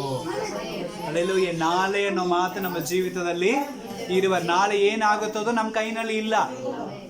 ಒಬ್ಬ ತಮ್ಮ ಹೊಲದಲ್ಲಿ ಏನು ಬಂತಂತೆ, ತುಂಬ ರಾಶಿ. ಯೇಸ್ವಾಮಿ ಹೇಳಿದ ಸಾಮ್ಯ ಇದು. ತನ್ನ ಹೊಲದಲ್ಲಿ ತುಂಬ ದವಸ ಧಾನ್ಯಗಳು ಬಂತಂತೆ, ಗಣಜಿಗಳು ತುಂಬುತ್ತಾ ಇತ್ತು. ತುಂಬ ಸುಗ್ಗಿ ಬಂದಿದೆ ಅಂತ ಹೇಳಿ ಅವ ಏನು ಮಾಡ್ತಿದ್ದ, ಅಯ್ಯೋ ಇಷ್ಟೋ ಕೊಟ್ಟು ಬಂದುಬಿಟ್ಟೈತೆ, ನಾವು ಬಯಸೋದಕ್ಕಿಂತ ಜಾಸ್ತಿ ಕೊಟ್ಟು ಬಿಟ್ಟಿದ್ದಾನಲ್ಲ ಅಂತ ಹೇಳಿ ಅವನೇನು ಮಾಡಿದ, ಆಯಿತು ಇವತ್ತು ಏನು ಮಾಡೋಣ, ಇದೆಲ್ಲ ಕೆಡವಿ ಇನ್ನೂ ಸ್ವಲ್ಪ ಅಗಲ ಮಾಡಿಕೊಂಡು ಜಾಸ್ತಿ ಏನು ಮಾಡಿಬಿಡೋಣ, ಆ ಕಣಜೀವನ್ನು ಕಟ್ಟಿಬಿಡೋಣ, ಅಂದರೆ ಬರೋದೆಲ್ಲ ಏನು ಮಾಡ್ಕೊಳ್ತೀನಿ ನಾನು, ತುಂಬಿಕೊಡ್ತೀನಿ ಅಂತೇಳಿ. ಅಲ್ಲೆಲ್ಲೂಯ್ಯ. ಆವತ್ತು ರಾತ್ರಿನೇ ದೇವರು ಅವನಿಗೆ ಬಂದು ಮಾತಾಡಿಸಿದ್ರು, ತಮ್ಮ ಇಷ್ಟೆಲ್ಲ ಮಾಡ್ತೀಯಲ್ಲ, ಇವತ್ತು ರಾತ್ರಿನೇ ನಾನು ನಿನ್ನ ಪ್ರಾಣವನ್ನು ತೆಗೆದು ಬಿಟ್ಟರೆ ನೀನು ಮಾಡಿದೆಲ್ಲ ಏನಾಗುತ್ತೆ, ವ್ಯರ್ಥ. ಆಮೇಲೆ ನೀ ಮಾಡಿದೆಲ್ಲ ವ್ಯರ್ಥ. ಬೇರೆ ನಮ್ಮ ಚಿಂತೆ ಎಲ್ಲವೂ ಏನಾಗಿದೆ, ಅಲ್ಲೆಲ್ಲೂಯ್ಯ. ಅದಕ್ಕೆ ಮತ್ತಾಯನ ಪುಸ್ತಕ 6ನೇ ಅಧ್ಯಾಯದಲ್ಲಿ 33ನೇ ವಚನದಲ್ಲಿ ಹೇಳಿದೆ, ನಾಳೆ ಈ ದಿವಸವನ್ನು ಕುರಿತು ಏನು ಮಾಡಬಾರ್ದು ನೀನು. ಅಲ್ಲೆಲ್ಲೂಯ್ಯ. ಯಾಕಂದ್ರೆ ಒಂದು ಉದ್ದವು ನಮ್ಮಿಂದ ಅಗಲಿಸ್ಲಿಕ್ಕೆ ಆಗೋದೇ ಇಲ್ಲ. ಇವತ್ತು ಏನಿದೆಯೋ ಅದು ದೇವ ನಮಗೆ ಕೊಟ್ಟಿದ್ದು. ಆಮೇಲೆ ಇವತ್ತೇ ನಮ್ಮ ಕೈನಲ್ಲಿ ಏನಿದೆಯೋ ಅದು ದೇವ ನಮಗೆ ಕೊಟ್ಟಿದ್ದು. ಅಲ್ಲೆಲ್ಲೂಯ್ಯ. ಇಲ್ಲಿ ಇರೋದನ್ನ ಬಿಡ್ತೀವಿ, ಹಾರ್ತಾ ಇದೆಯಲ್ಲ ಅದನ್ನ ನೋಡ್ತಾ ಇರ್ತೀವಿ. ಆಮೇಲೆ ಅಲ್ಲೆಲ್ಲೂಯ್ಯ. ಹಾರ್ತಾ ಇರೋದು ನೋಡಿದ್ರೆ ಇದ್ದಿದ್ದೇ ಏನಾಗ್ಬಿಡತ್ತೆ, ಹಾರಿ ಹೋಗ್ಬಿಡ್ತಾವ. ಅಲ್ಲೆಲ್ಲೂಯ್ಯ. ಅರ್ಥ ಮಾಡಿಕೊಳ್ಳ್ರಿ, ಇವತ್ತು ನಾವು ಅನೇಕರು ಮಾಡುವಂಥದ್ದು ಅದೇ. ಅಲ್ಲೆಲ್ಲೂಯ್ಯ. ಸೊ ದೇವರು ನಮಗೆ ಕೊಟ್ಟಿದ್ದನ್ನು ಬಿಡ್ತೀವಿ, ಹಾರುವಂಥದ್ದನ್ನು ಹಿಡಿಲಿಕ್ಕೆ ಹೋಗ್ತೀವಿ, ಅದು ಸಿಗೋದಿಲ್ಲ, ಇದು ಹಾರಿ ಹೋಗ್ಬಿಡುತ್ತೆ. ಎರಡನ್ನೂ ಕಳ್ಕೊಂಡು ಅಯ್ಯೋ ಅಂತ ಕುಂದಿರ್ತೀವಿ. ಸೊ ದಯವಿಟ್ಟು ನಾಳೆ ಏನು ನಡೆಯುತ್ತೋ ನಮಗೆ ಗೊತ್ತಿಲ್ಲ. ಸೊ ಇರುವ ಕಾಲಗಳನ್ನು ನಾವು ಉಪಯೋಗಿಸಿಕೊಳ್ಳಬೇಕು. ನಾಳೆ ದಿವಸ ಅನ್ನೋದು ಹೊಗೆ ಥರ, ಬರ್ಬೋದು ಬರದೇ ಹೋಗ್ಬೋದು, ಬಂದ್ರೂ ಪಟ್ಟಂತ ಹೋಗ್ಬಿಡ್ತಾವ. ಆದ ಕಾರಣ ಈಗ ಇದೆಯಲ್ಲ ಅದು ನಮ್ಮ ಸಮಯ. ಅದನ್ನು ನಾವು ಏನು ಮಾಡಬೇಕು, ಪ್ಲ್ಯಾನ್ ಮಾಡಿಕೊಂಡು ಕೆಲಸಗಳನ್ನು ಮಾಡಬೇಕು. ವಾಕ್ಯಗಳನ್ನು ಓದಿಕೊಳ್ಳೋಣ. 2ನೇ ತಿಮೋತಿಯ ಪುಸ್ತಕ 2ನೇ ಅಧ್ಯಾಯ 6ನೇ ವಚನ. 2ನೇ ತಿಮೋತಿಗೆ ಬರೆದಂಥ ಪತ್ರಿಕೆ 2ನೇ ಅಧ್ಯಾಯ 6ನೇ ವಚನ. ವ್ಯವಸಾಯದ ಹುಟ್ಟುವಳಿಯಲ್ಲಿ ಮೊದಲನೆಯ ಪಾಲು ಕಷ್ಟಪಟ್ಟವನಿಗೆ ದೊರೆಯುವುದು. ಅಲ್ಲೆಲ್ಲೂಯ್ಯ. ಸೊ ಈ ಟ್ರಾನ್ಸ್ಲೇಷನ್ ಹೆಂಗಿದೆ, ಪ್ರಯಾಸ ಪಡುವ ವ್ಯವಸಾಯಗಾರನು ಫಲಗಳಲ್ಲಿ ಮೊದಲನೇದಾಗಿ ಪಾಲುಗಾರನಾಗುವಂತವನಾಗಿದ್ದಾನೆ. ಆಮೇಲೆ ವ್ಯವಸಾಯ ಮಾಡುವವರು ಯಾರು ಯಾಕಂದ್ರೆ ನಾನು ಇನ್ನೊಬ್ಬ ಪಾಸ್ಟ್ರು ಗದಗ್ನಲ್ಲಿ ಒಂದು ಕಡೆ ಹೋಗ್ತಿದ್ದೀವಿ, ಎಲ್ಲ ಗಮನಿಸ್ತಾ ಇದ್ರಲ್ಲ ಇಲ್ಲಿ. ನಾನು ಒಂದು ಪಾಸ್ಟ್ರು ಗದಗ್ನಲ್ಲಿ ಒಂದು ಕಡೆ ಹೋಗ್ತಾ ಇದ್ದೀವಿ. ಆವಾಗ ಕೆಲವೊಂದು ಕಡೆ ಭೂಮಿಯಲ್ಲಿ ನೋಡ್ತಾ ಇದ್ವಿ, ಮಳೆ ಬರ್ತಾ ಇತ್ತು.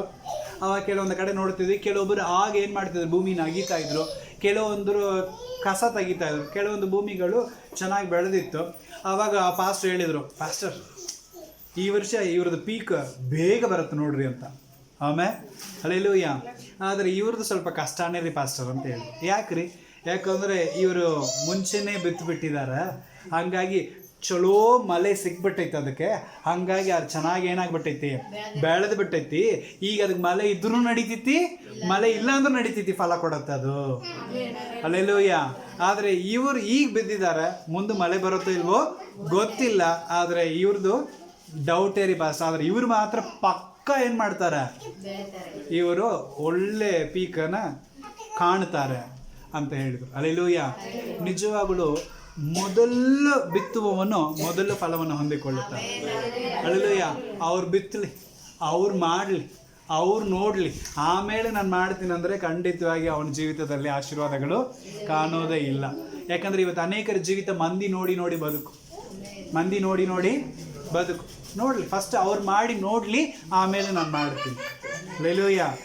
ಇನ್ನೊಬ್ಬರು ನೋಡಿ ಬದುಕೋದು ಜೀವನ ಅಲ್ಲ. ಅಲ್ಲೆಲ್ಲೂಯ್ಯ. ಯಾಕಂದರೆ ಇವತ್ತು ಮಕ್ಕಳು ಕೂಡ ಹಂಗೆ, ಅವ ಹೋಮ್ವರ್ಕ್ ಬರೀಲಿಲ್ಲ, ಅವನೇ ಬರೀಲಿಲ್ಲ, ಅವನು ಬರೆದ ಮೇಲೆ ಬರೀತೀನಿ. ಆಮೇಲೆ ಅಲ್ಲೆಲ್ಲೂಯ್ಯ. ಅವ ಹಾಳಾಗಿ ಹೋಗ್ತಾನೆ. ಆಮೇಲೆ ಅಲ್ಲೆಲ್ಲೂಯ್ಯ. ಆದರೆ ನೀನು ದೇವ್ರ ವಾಕ್ಯದಂತೆ ಹೆಂಗಿರ್ಬೇಕು, ಸರಿಯಾಗಿರ್ಬೇಕು. ಅಲ್ಲೆಲ್ಲೂಯ್ಯ. ಸೊ ಇನ್ನೊಬ್ಬ ಏನು ಮಾಡ್ತಿದ್ದಾನೆ, ಅವ ಅಂಗಡಿ ಹಚ್ಚಲಿಲ್ರಿ, ಅವ ವ್ಯಾಪಾರಕ್ಕೆ ಹೋಗ್ಲಿಲ್ರಿ, ಅವನು ದುಡಿಲಿಲ್ರಿ, ಅವ ಹೋದ್ಮೇಲೆ ಹೋಗ್ತೀನಿ. ಇನ್ನೊಬ್ಬರು ನೋಡಿ ನಾವು ಬದುಕೋರಲ್ಲ. ಅಲ್ಲೆಲ್ಲೂಯ್ಯ. ಅವರು ಅವರು ಅವರು ಅವರು ಅಂತ ಹೇಳಿದರೆ ನಾವು ಹಾಳಾಗಿ ಹೋಗ್ತೇವೆ. ಅರ್ಥ ಆಯ್ತಲ್ಲ? ಮಂದಿ ನೋಡಿ ನಾವೇನು ಮಾಡಬಾರ್ದು, ಬದುಕಬಾರದು. ಮಂದಿ ನೋಡಿ ನಾವೇನು ಮಾಡಬಾರ್ದು, ಬದುಕಬಾರದು. ಯಾಕಂದರೆ ವಾಕ್ಯ ಹೇಳಿದೆ, ವ್ಯವಸಾಯಗಾರನು ಮೊದಲ ಬಿತ್ತುವವನು ಪಾಲುಗಾರರಲ್ಲಿ ಮೊದಲ ಫಲವನ್ನು ಹೊಂದಿಕೊಳ್ಳುತ್ತಾನೆ. ಅಲ್ಲೆಲ್ಲೂಯ್ಯ. ಫಸ್ಟ್ ನಾವು ಕೆಲಸ ಮಾಡಿದ್ರೆ ನಾವು ಇನ್ನೊಬ್ಬರಿಗೆ ಮಾದರಿಯಾಗಿರ್ತೇವೆ. ನಮ್ಮನ್ನು ನೋಡಿ ಬದುಕುವಂಥವ್ರು ಅನೇಕರು ಇರ್ತಾರೆ. ಅಲ್ಲೆಲ್ಲೂಯ್ಯ. ಅವರಿಗೆ ನಾವು ಹೆಂಗಿರಬೇಕು, ಮಾದರಿಯಾಗಿರಬೇಕು. ಅಲ್ಲೆಲ್ಲೂಯ್ಯ. ನೋಡಿ ಅವ್ರದ್ದು ಎಷ್ಟು ಬೇಗ ಎದ್ರು, ಪ್ರೇಯರ್ ಮಾಡಿದರು, ವ್ಯಾಪಾರಕ್ಕೆ ಹೋದರು, ಕೆಲಸಕ್ಕೆ ಹೋದರು, ಬೇಗ ಕೆಲಸ ಮಾಡಿದರು, ಚೆನ್ನಾಗಿದ್ದಾರೆ ಅಂತೇಳಿ ಇನ್ನೊಬ್ಬರಿಗೆ ನಾವು ಹೆಂಗಿರಬೇಕು, ಮಾದರಿಯಾಗಿರ್ಬೇಕು. ದೇವರ ಹೆಸರನ್ನು ಕೆಡಿಸುವಂಥವರಾಗಿ ನಾವು ಇರಬಾರದು. ಅಲ್ಲಿ ಸಮಯವನ್ನು ಏನು ಮಾಡಬೇಡ್ರಿ, ವ್ಯರ್ಥ ಮಾಡಬೇಡ್ರಿ. ಸಮಯ ಈಗಿದೆ, ಈಗ ಇರುವಾಗಲೇ ನಾವೇನು ಮಾಡಬೇಕು, ಉಪಯೋಗಿಸಿಕೊಳ್ಳಬೇಕು. ಅಲ್ಲೆಲ್ಲೂಯ್ಯ. ಸೊ ಮೊದಲು ಬಿತ್ತುವವನು ಮೊದಲು ಏನು ಮಾಡ್ತಾನೆ, ಫಲವನ್ನು ಕೊಯ್ತಾನೆ. ಅಲ್ಲೆಲ್ಲೂ ಈಗ ನಾವು ಮಾಲ್ ಹಾಕಿದ್ದಾರೆ. ಯಾಕಂದರೆ ಫಸ್ಟ್ ಅವ ಯಾಕೆ ಮಾಡಿದ, ಮಳೆ ಬರುತ್ತೋ ಇಲ್ವೋ, ನನ್ನ ಭೂಮಿಯನ್ನು ನಾನು ಸರಿ ಮಾಡಬೇಕು, ಬಿತ್ತುವ ಕಾಲಕ್ಕೆ ನಾನು ಬಿತ್ತಬೇಕು, ಅವ್ನು ಮಾಡಿದ. ಹಾಗಾಗಿ ಅದಕ್ಕೆ ನೀರು ಸಿಕ್ತು, ಚೆನ್ನಾಗಿ ಬೆಳೆ ಬಂತು. ಇವ ಏನು ಮಾಡಿದ, ಹೋದ ವರ್ಷ ಮಳೆನೇ ಇಲ್ಲ, ನೋಡೋಣ, ಒಂದು 2 ಮಳೆ ಬೀಳಲಿ ಆಮೇಲೆ ಮಾಡ್ತೀನಂತ ಕೂತ್ಕೊಂಡಿದ್ದ. ಹಾಗಾಗಿ ಇವ ಏನಾದ, ಫಲಗಳಲ್ಲಿ ಹಿಂದೆ ಉಳಿದ, ಅವನ ಫಲಗಳಲ್ಲಿ ಮುಂದೆ ಹೋದ. ಆಮೇಲೆ ಸೊ ನಮ್ಮ ಕೆಲಸ ಏನು, ತಕ್ಕ ಸಮಯಕ್ಕೆ ನಾವು ಮಾಡಬೇಕು. ನಮ್ಮ ಪ್ರಯಾಸವನ್ನು ನೋಡಿ ದೇವರು ಮಳೆ ಕೊಡ್ತಾನೆ. ಆಮೇಲೆ ನಮ್ಮ ಪ್ರಯಾಸವನ್ನು ನೋಡಿ ದೇವರು ಫಲಗಳನ್ನು ಕೊಡುತ್ತಾನೆ. ಹಲ್ಲೆಲೂಯಾ. ಅದಕ್ಕೆ ನೀ ಏನು ಪಡಬೇಕು, ನೀನು ಫಸ್ಟು ಪ್ರಯಾಸ ಪಡಬೇಕು. ಹಲ್ಲೆಲೂಯಾ. ಪ್ರಸಂಗಿ ಪುಸ್ತಕ 9ನೇ ಅಧ್ಯಾಯ 10ನೇ ವಚನ.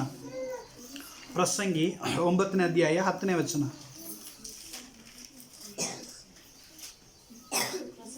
ಪ್ರಸಂಗಿ 9ನೇ ಅಧ್ಯಾಯ 10ನೇ ವಚನ. ಸಿಕ್ಕಿದ ಕೆಲಸವನ್ನೆಲ್ಲ ನಿಮ್ಮ ಕೈನಲ್ಲಿ ಸಿಕ್ಕಿದ ಕೆಲಸವನ್ನೆಲ್ಲ ನಿನ್ನ ಶಕ್ತಿಯಿಂದ ಮಾಡು. ನಿನ್ನ ಶಕ್ತಿಯಿಂದ ಮಾಡು. ಆಮೇನ್. ಹಲ್ಲೆಲೂಯಾ. ನಿನ್ನ ಕೈಗೆ ಏನು ಕೆಲಸ ಸಿಕ್ಕಿದೆ ನೋಡ್ರಿ, ಆ ಕೆಲಸವನ್ನ ಏನು ಮಾಡ್ಬೇಕು ನೀನು? ಹೆಂಗ್ ಮಾಡ್ಬೇಕಂತೆ? ಹೆಂಗ್ ಮಾಡಬೇಕು? ಫುಲ್ ಸ್ಟ್ರೆಂತಿಂದ ಕೆಲಸ ಮಾಡಬೇಕು. ದೇವ್ರು ನಿನಗೆ ಆ ಕೆಲಸ ಕೊಟ್ಟಿದ್ದು. ಆಮೇಲೆ ಆ ಕೆಲಸ ಕೊಟ್ಟಿದ್ದು ಯಾರ್ರಿ? ಆಮೇಲೆ ನೀನು ಅದು ಮಾಡದೆ ಹೋದ್ರೆ ಯಾರನ್ನ ಅವಮಾನ ಪಡಿಸ್ತಾ ಇದ್ದೀವಿ? ಅದೇ ವಾಕ್ಯ ಕಂಟಿನ್ಯೂ ಮಾಡೋಣ. ನೀನು ಹೋಗಲಿರುವ ಸಮಾಧಿಯಲ್ಲಿ ಕೆಲಸವು, ಯುಕ್ತಿಯು, ತಿಳುವಳಿಕೆಯು, ಜ್ಞಾನವು ಇರುವುದಿಲ್ಲ. ಆಮೇಲೆ ಸಮಾಧಿಗೆ ಹೋಗ್ಬಿಟ್ರೆ, ಸತ್ತು ಭೂಮಿಗೆ ಹೋಗ್ಬಿಟ್ರೆ ಏನೇನು ಇರೋದಿಲ್ಲ. ಅಲ್ಲಿ ದುಡಿಬೇಕಂದ್ರೂ ದುಡಿಲಿಕ್ಕೆ ಆಗೋದಿಲ್ಲ. ನಿನ್ನ ಜ್ಞಾನ ಅಲ್ಲಿ ಬರೋದಿಲ್ಲ, ನಿನ್ನ ಶಕ್ತಿಯಲ್ಲಿ ಬರೋದಿಲ್ಲ, ಏನೇನು ಅಲ್ಲಿ ಏನಾಗೋದಿಲ್ಲ, ಉಪಯೋಗ ಆಗೋದಿಲ್ಲ. ನೀನು ಒಂದು ವೇಳೆ ಮಕ್ಕೊಂಡಿದ್ರೆ ಸಮಾಧಿಯಲ್ಲಿ ಇದ್ದಿಂತ ಅರ್ಥ. ಕೆಲಸ ಇಟ್ಕೊಂಡು ಮಕ್ಕೊಂಡ್ರೆ. ಆಮೇಲೆ ವಾಕ್ಯ ಹಂಗೆ ಹೇಳಿದೆ. ಆಮೇಲೆ ಅರ್ಥ ಆಯ್ತಲ್ಲ, ಕೆಲಸವನ್ನ ಬೇಜಾನ್ ಇಟ್ಕೊಂಡು ನೀನು ಮಕ್ಕೊಂಡಿದ್ದೀಯಾ, ನೀನು ಸತ್ತವನಿಗೆ ಸಮಾನ. ಸಮಾಧಿಗೆ ಹೋದವನು ಹಂಗೆ ಏನು ಮಾಡೋಂಗಿಲ್ಲಲ್ಲ. ಸಮಾಧಿಗೆ ಹೋದ ಮೇಲೆ ಕೈಕಾಲು ಏನು ಮಾಡೋದಿಲ್ಲ, ಕೆಲಸ ಮಾಡೋದಿಲ್ಲ, ಬುದ್ಧಿ ಏನೂ ಓಡೋಂಗಿಲ್ಲ, ಅದು ನಿರ್ಜೀವವಾಗಿ ಬಿದ್ದಿರ್ತಾವ. ಸೊ ಕೆಲಸ ಇಟ್ಟುಕೊಂಡು ಮಕ್ಕೊಂಡವನು ಕೂಡ ಹಂಗೆ. ಆಮೇಲೆ ದೇವರು ನಿನ್ನ ಕೈಗೆ ಕೊಟ್ಟಿರುವಂಥ ಕೆಲಸವನ್ನು ನಿನ್ನ ಪೂರ್ಣ ಶಕ್ತಿಯಿಂದ ಮಾಡು. ಆಮೇಲೆ ಅದಕ್ಕೆ ಫಲ ಖಂಡಿತವಾಗಿ ದೇವರು ಏನು ಮಾಡ್ತಾನೆ? ಕೊಟ್ಟೇ ಕೊಡ್ತಾನೆ. ಹಲ್ಲೆಲೂಯಾ. ಅರ್ಥ ಆಯ್ತಲ್ಲ? ಯಾಕಂದ್ರೆ ನಾವು ಕೆಲಸ ಮಾಡುವಾಗ ದೇವರು ಅದನ್ನೇನು ಮಾಡ್ತಿರ್ತಾನೆ? ನೋಡುವಂಥವನಾಗಿದ್ದಾನೆ. ನಿನ್ನ ಕೈಗೆ ಬಂದ ಕೆಲಸವನ್ನು ತಿರಸ್ಕರಿಸಬೇಡ. ಆಮೇಲೆ ಆಲ್ರೆಡಿ ಹೇಳಿದ ಪ್ರಕಾರ opportunity is not waiting for us. ಅವಕಾಶಗಳು ನಮಗಾಗಿ ಹಾಗೆ ಅದು ನಿಂತುಕೊಳ್ಳೋದು ಇಲ್ಲ. ಆ ಸಿಕ್ಕಿರುವಂಥ ಅವಕಾಶಗಳನ್ನು ನಾವೇನು ಮಾಡಬೇಕು? ಉಪಯೋಗಿಸಿಕೊಳ್ಳಬೇಕು. So don't waste your time. Hallelujah. ನಿಮ್ಮ ಸಮಯವನ್ನು ಏನು ಮಾಡಬೇಡ್ರಿ, ವ್ಯರ್ಥ ಮಾಡಬೇಡ್ರಿ. ಹಲ್ಲೆಲೂಯಾ. ದೇವ ನಿನಗಾಗಿ ಕೊಟ್ಟಿರುವಂಥ ಕೆಲಸವನ್ನೇ ಶ್ರದ್ಧೆಯಿಂದ ಮಾಡು, ಪ್ರಯಾಸದಿಂದ ಮಾಡು, ಶಕ್ತಿಯಿಂದ ಮಾಡು. ಖಂಡಿತವಾಗಿ ಅದು ತಕ್ಕ ಫಲವನ್ನು ಏನು ಮಾಡ್ತಾನೆ? ದೇವರು ಕೊಟ್ಟೇ ಕೊಡ್ತಾನೆ. ಅಲ್ಲಿ ಕೂಡ ಹೋಗಿ ಕೂತ್ಕೊಂಡು, ಯಾಕಂದರೆ ದೇವರು ಒಬ್ಬ ಯಜಮಾನನು ಹೊಳಕ್ಕೆ ಏನು ಮಾಡ್ತಿದ್ದ? ಕೆಲಸ ಮಾಡ್ಲಿಕ್ಕೆ ಆಳುಗಳನ್ನು ಕರ್ಕೊಂಡು ಹೋಗ್ತಾ ಇದ್ದ. ಸ್ವಾಮಿ ಹೇಳಿದ ಸಾಮ್ಯ ಇದು. ಹೊಳಕ್ಕೆ ಹೋಗುವಾಗ ಕರ್ಕೊಂಡು ಹೋಗ್ತಾ ಇದ್ದ. ಸೊ ರೋಡ್ನಲ್ಲಿ ನಿಂತಿದ್ದ, ಬರ್ರಪ್ಪ ಅಂತ ಹೇಳಿ. ಅವಾಗ ಬೆಳಗ್ಗೆ ಅಲ್ಲಿ ಆಯ್ತು ಕೆಲಸಕ್ಕೆ ಬರ್ತೀನಿ ಬರಿ ಅಂತೇಳಿ ಅವ್ರು ಏನು ಮಾಡಿದ್ರು? ಹೋದ್ರು. ಹಂಗೆ ಹೋಗಿ ಬರ್ತಾ ಇರುವಾಗ ಮಧ್ಯಾಹ್ನ ಕೆಲವೊಬ್ರು ಸಿಕ್ಕಿದ್ರಂತೆ. ಮಧ್ಯಾಹ್ನ ಸಿಕ್ಕಿದವ್ರನ್ನ, ಯಪ್ಪ ಸುಮ್ಮನೆ ಸಮಯ ವೇಸ್ಟ್ ಮಾಡಬೇಡ್ರಿ, ಬರ್ರಿ ನನ್ನ ಹೊಲದಲ್ಲಿ ಏನಿದೆ ಕೆಲಸ ಇದೆ ಕೊಡ್ತೀನಿ ಅಂತೇಳಿ ಅವರು ಕೂಡ ಏನು ಮಾಡ್ತಿದ್ರಂತೆ? ಕೆಲಸಕ್ಕೆ ಹೋದ್ರಂತೆ.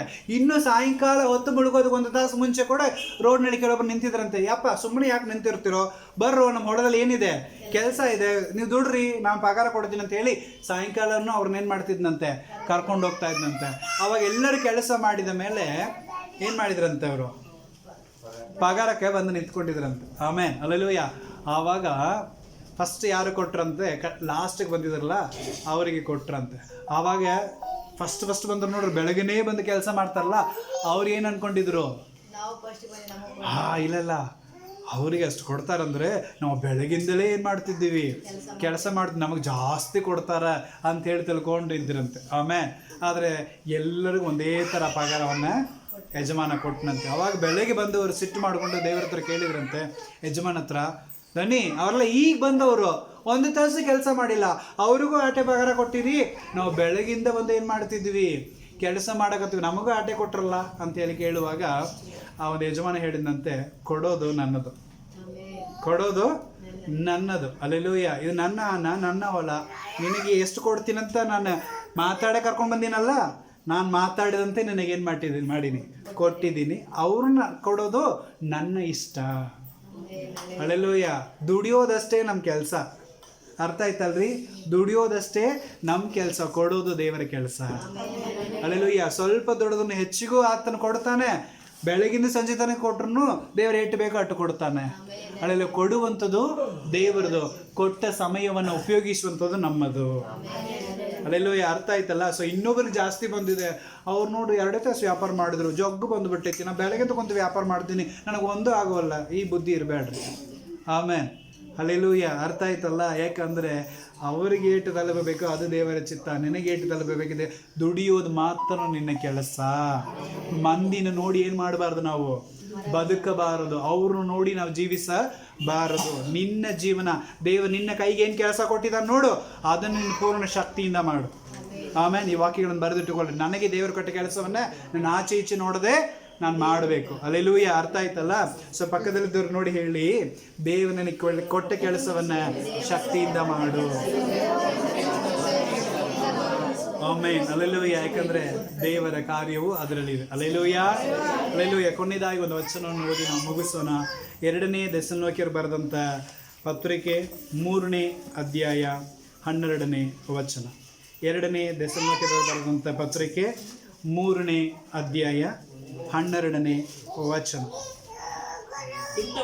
ಇಂಥವರು ತಮ್ಮ ಕೆಲಸವನ್ನು ನೋಡುತ್ತಾ ತಾವೇ ಸಂಪಾದಿಸಿದನ್ನು ಊಟ ಮಾಡಬೇಕೆಂದು ನಿಮಗೆ ಆಜ್ಞಾಪಿಸುತ್ತಾ ಇದ್ದೇನೆ. ಆಮೇಲೆ ಹಲ್ಲೆಲೂಯಾ. ವಾಕ್ಯ ಎಷ್ಟು ಚೆನ್ನಾಗಿದೆ. ನೀವು ದುಡಿದು ನಿಮ್ಮ ರೊಕ್ಕದಲ್ಲಿ ನೀವು ಊಟ ಮಾಡಬೇಕು. ಆಮೇಲೆ ಅಲ್ಲೆಲ್ಲೂ ಅರ್ಥ ಆಯ್ತಲ್ಲ? ನೀವು ದುಡಿದು ನಿಮ್ಮ ಸ್ವಂತ ಊಟವನ್ನ ನೀವು ಊಟ ಮಾಡಬೇಕು. ಹಲ್ಲೆಲೂಯ. ಹಲ್ಲೆಲೂಯ. ಇನ್ನೊಬ್ಬ ದುಡಿತಾರ ನಾ ಕುತ್ಕೊಂಡು ತಿಂತೀನಿ ಅನ್ನೋದು ಬೇಡ. ನಾನು ದುಡಿದು ನಾನು ಊಟ ಮಾಡಬೇಕು. ಪಾಸ್ಟರ್ ಆಲ್ರೆಡಿ ಅದೇ ಒಂದು ವಾಕ್ಯವನ್ನು ಹೇಳಿದ್ರು. 10ನೇ ವಚನ.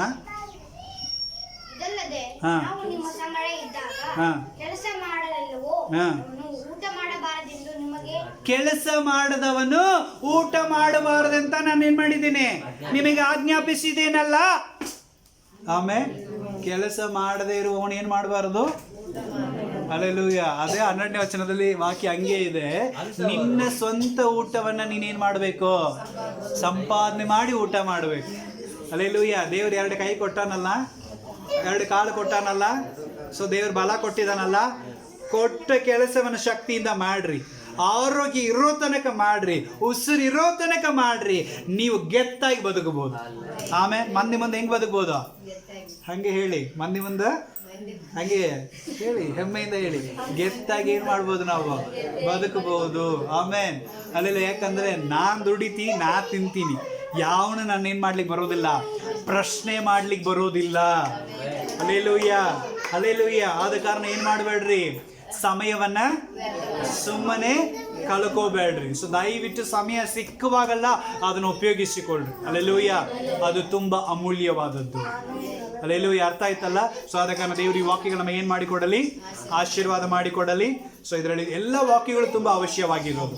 ಒಂದು ವಾಕ್ಯವು ತಳ್ಳತಕ್ಕದ್ದು ಅಲ್ಲ. ಅದರಲ್ಲಿ ತುಂಬಾ ಇಂಪಾರ್ಟೆಂಟ್ ಆಗಿರೋದು ಯಾವುದದು, ಜ್ಞಾನೋಕ್ತಿಗಳು 10ನೇ ಅಧ್ಯಾಯ 5ನೇ ವಚನ. ಜ್ಞಾನೋಕ್ತಿಗಳ 10ನೇ ಅಧ್ಯಾಯ 5ನೇ ವಚನ. ಏನದು? ಸುಗ್ಗಿ ಕಾಲದಲ್ಲಿ ನಿದ್ರೆ ಮಾಡುವವನು ನಾಚಿಕೆ ಕೆಟ್ಟವನು. ಆಮೇನ್. ಕೆಲಸ ಮಾಡುವವನು ಬುದ್ಧಿವಂತನ ಮಗ. ನಾವು ಬುದ್ಧಿವಂತನ ಮಗನಾಗಿ ಇರಬೇಕು, ನಾಚಿಕೆ ಕೆಟ್ಟ ಮಗನಾಗಿ ಇರಬಾರದು. ನಿದ್ದೆ ಮಾಡುವಾಗ ಈ ನೆನಪು ಬರಬೇಕು. ಕೆಲಸವನ್ನು ಮುಂದಕ್ಕೆ ಹಾಕುವಾಗ ಈ ನೆನಪು ಬರಬೇಕು.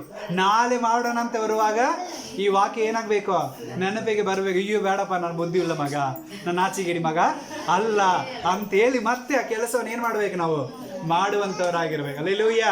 ಸೊ ದೇವರು ತಾವೇ ನಿಮ್ಮನ್ನು ಏನು ಮಾಡಲಿ, ಆಶೀರ್ವಾದ ಮಾಡಲಿ. ಇದನ್ನು ಯಾರನ್ನೂ ಮುಂದಿಟ್ಟುಕೊಂಡು ಈ ವಾಕ್ಯಗಳನ್ನು ಹೇಳಲಿಲ್ಲ. ಸೊ ಇದು ನಮ್ಮ ಎಲ್ಲರಿಗಾಗಿಯೂ, ನನ್ನನ್ನೂ ಸೇರಿಸಿ. ಯಾಕಂದರೆ ದೇವರ ವಾಕ್ಯವು ಇಬ್ಬಾಯಿಯ ಕತ್ತಿ. ಆಮೇಲೆ ಒಂದು ಕಡೆ ಮಾತಾಡುವಾಗ ನಿಮಗೆ ಎಷ್ಟು ನಾಟತ್ತೋ ಅದೇ ಪ್ರಕಾರ ಅದು ಹೇಳುವಂತ ನನಗೂ ನಾಟತ್ತು. ನಾನು 2 ಪೆಟ್ಟು ಲೆಕ್ಕ ಕೊಡಬೇಕು ದೇವರಿಗೆ. ಆಮೇಲೆ ಅಲ್ಲೆಲ್ಲ ಆದ ಕಾರಣ ನಮ್ಗೆಲ್ಲರಿಗೂ ಈ ದೇವರ ವಾಕ್ಯ. ಸೊ ಇದನ್ನು ನಾವು ಇಟ್ಟುಕೊಂಡು ಶ್ರದ್ಧೆಯಿಂದ ದುಡಿಯೋಣ, ಸಮಯವನ್ನು ಉಪಯೋಗಿಸೋಣ, ದೇವರ ಜ್ಞಾನವನ್ನು ಪಡೆದುಕೊಳ್ಳೋಣ. ಪ್ರಾರ್ಥನೆ ಮಾಡೋಣ. ಸರ್ವಶಕ್ತನೋ ನೀತಿವಂತನೋ ಆಗಿರುವಂಥ ತಂದೆಯಾದ ದೇವರೇ, ಒಂದು ಒಳ್ಳೆಯ ಅಮೂಲ್ಯವಾದ ಸಮಯಕ್ಕಾಗಿ ಸ್ತೋತ್ರ.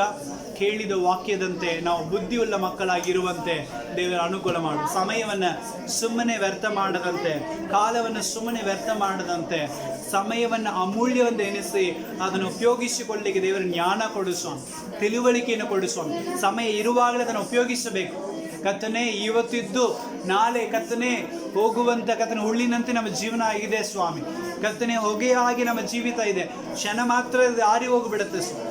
ಆದ ಕಾರಣ ಈ ಒಂದು ಬದುಕನ್ನು ಶ್ರೇಷ್ಠವಾಗಿ ಎನಿಸದೆ ನೀನು ಕೊಟ್ಟ ಸಮಯವನ್ನು ಶ್ರೇಷ್ಠವಾಗಿ ಎನಿಸಿ ಅದರಲ್ಲಿ ನಿನಗಾಗಿ ದುಡಿಯುವಂತೆ, ನಿನಗಾಗಿ ಕರ್ತನೆ ಕೆಲಸ ಮಾಡುವಂತೆ, ನೀನು ಕೊಟ್ಟ ಕೆಲಸವನ್ನು ಶ್ರದ್ಧೆಯಿಂದ ಶಕ್ತಿಯಿಂದ ಮಾಡುವಂತೆ ದೇವರೇ ನೀನು ಅನುಕೂಲ ಮಾಡು.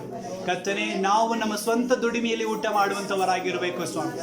ಇನ್ನೊಬ್ಬರ ಹತ್ರ ಕೈ ಚಾಚಿ ಬೇಡಿಕೊಂಡು ಊಟ ಮಾಡುವಂಥವರಾಗಿ ಇರಬಾರ್ದು ಸ್ವಾಮಿ.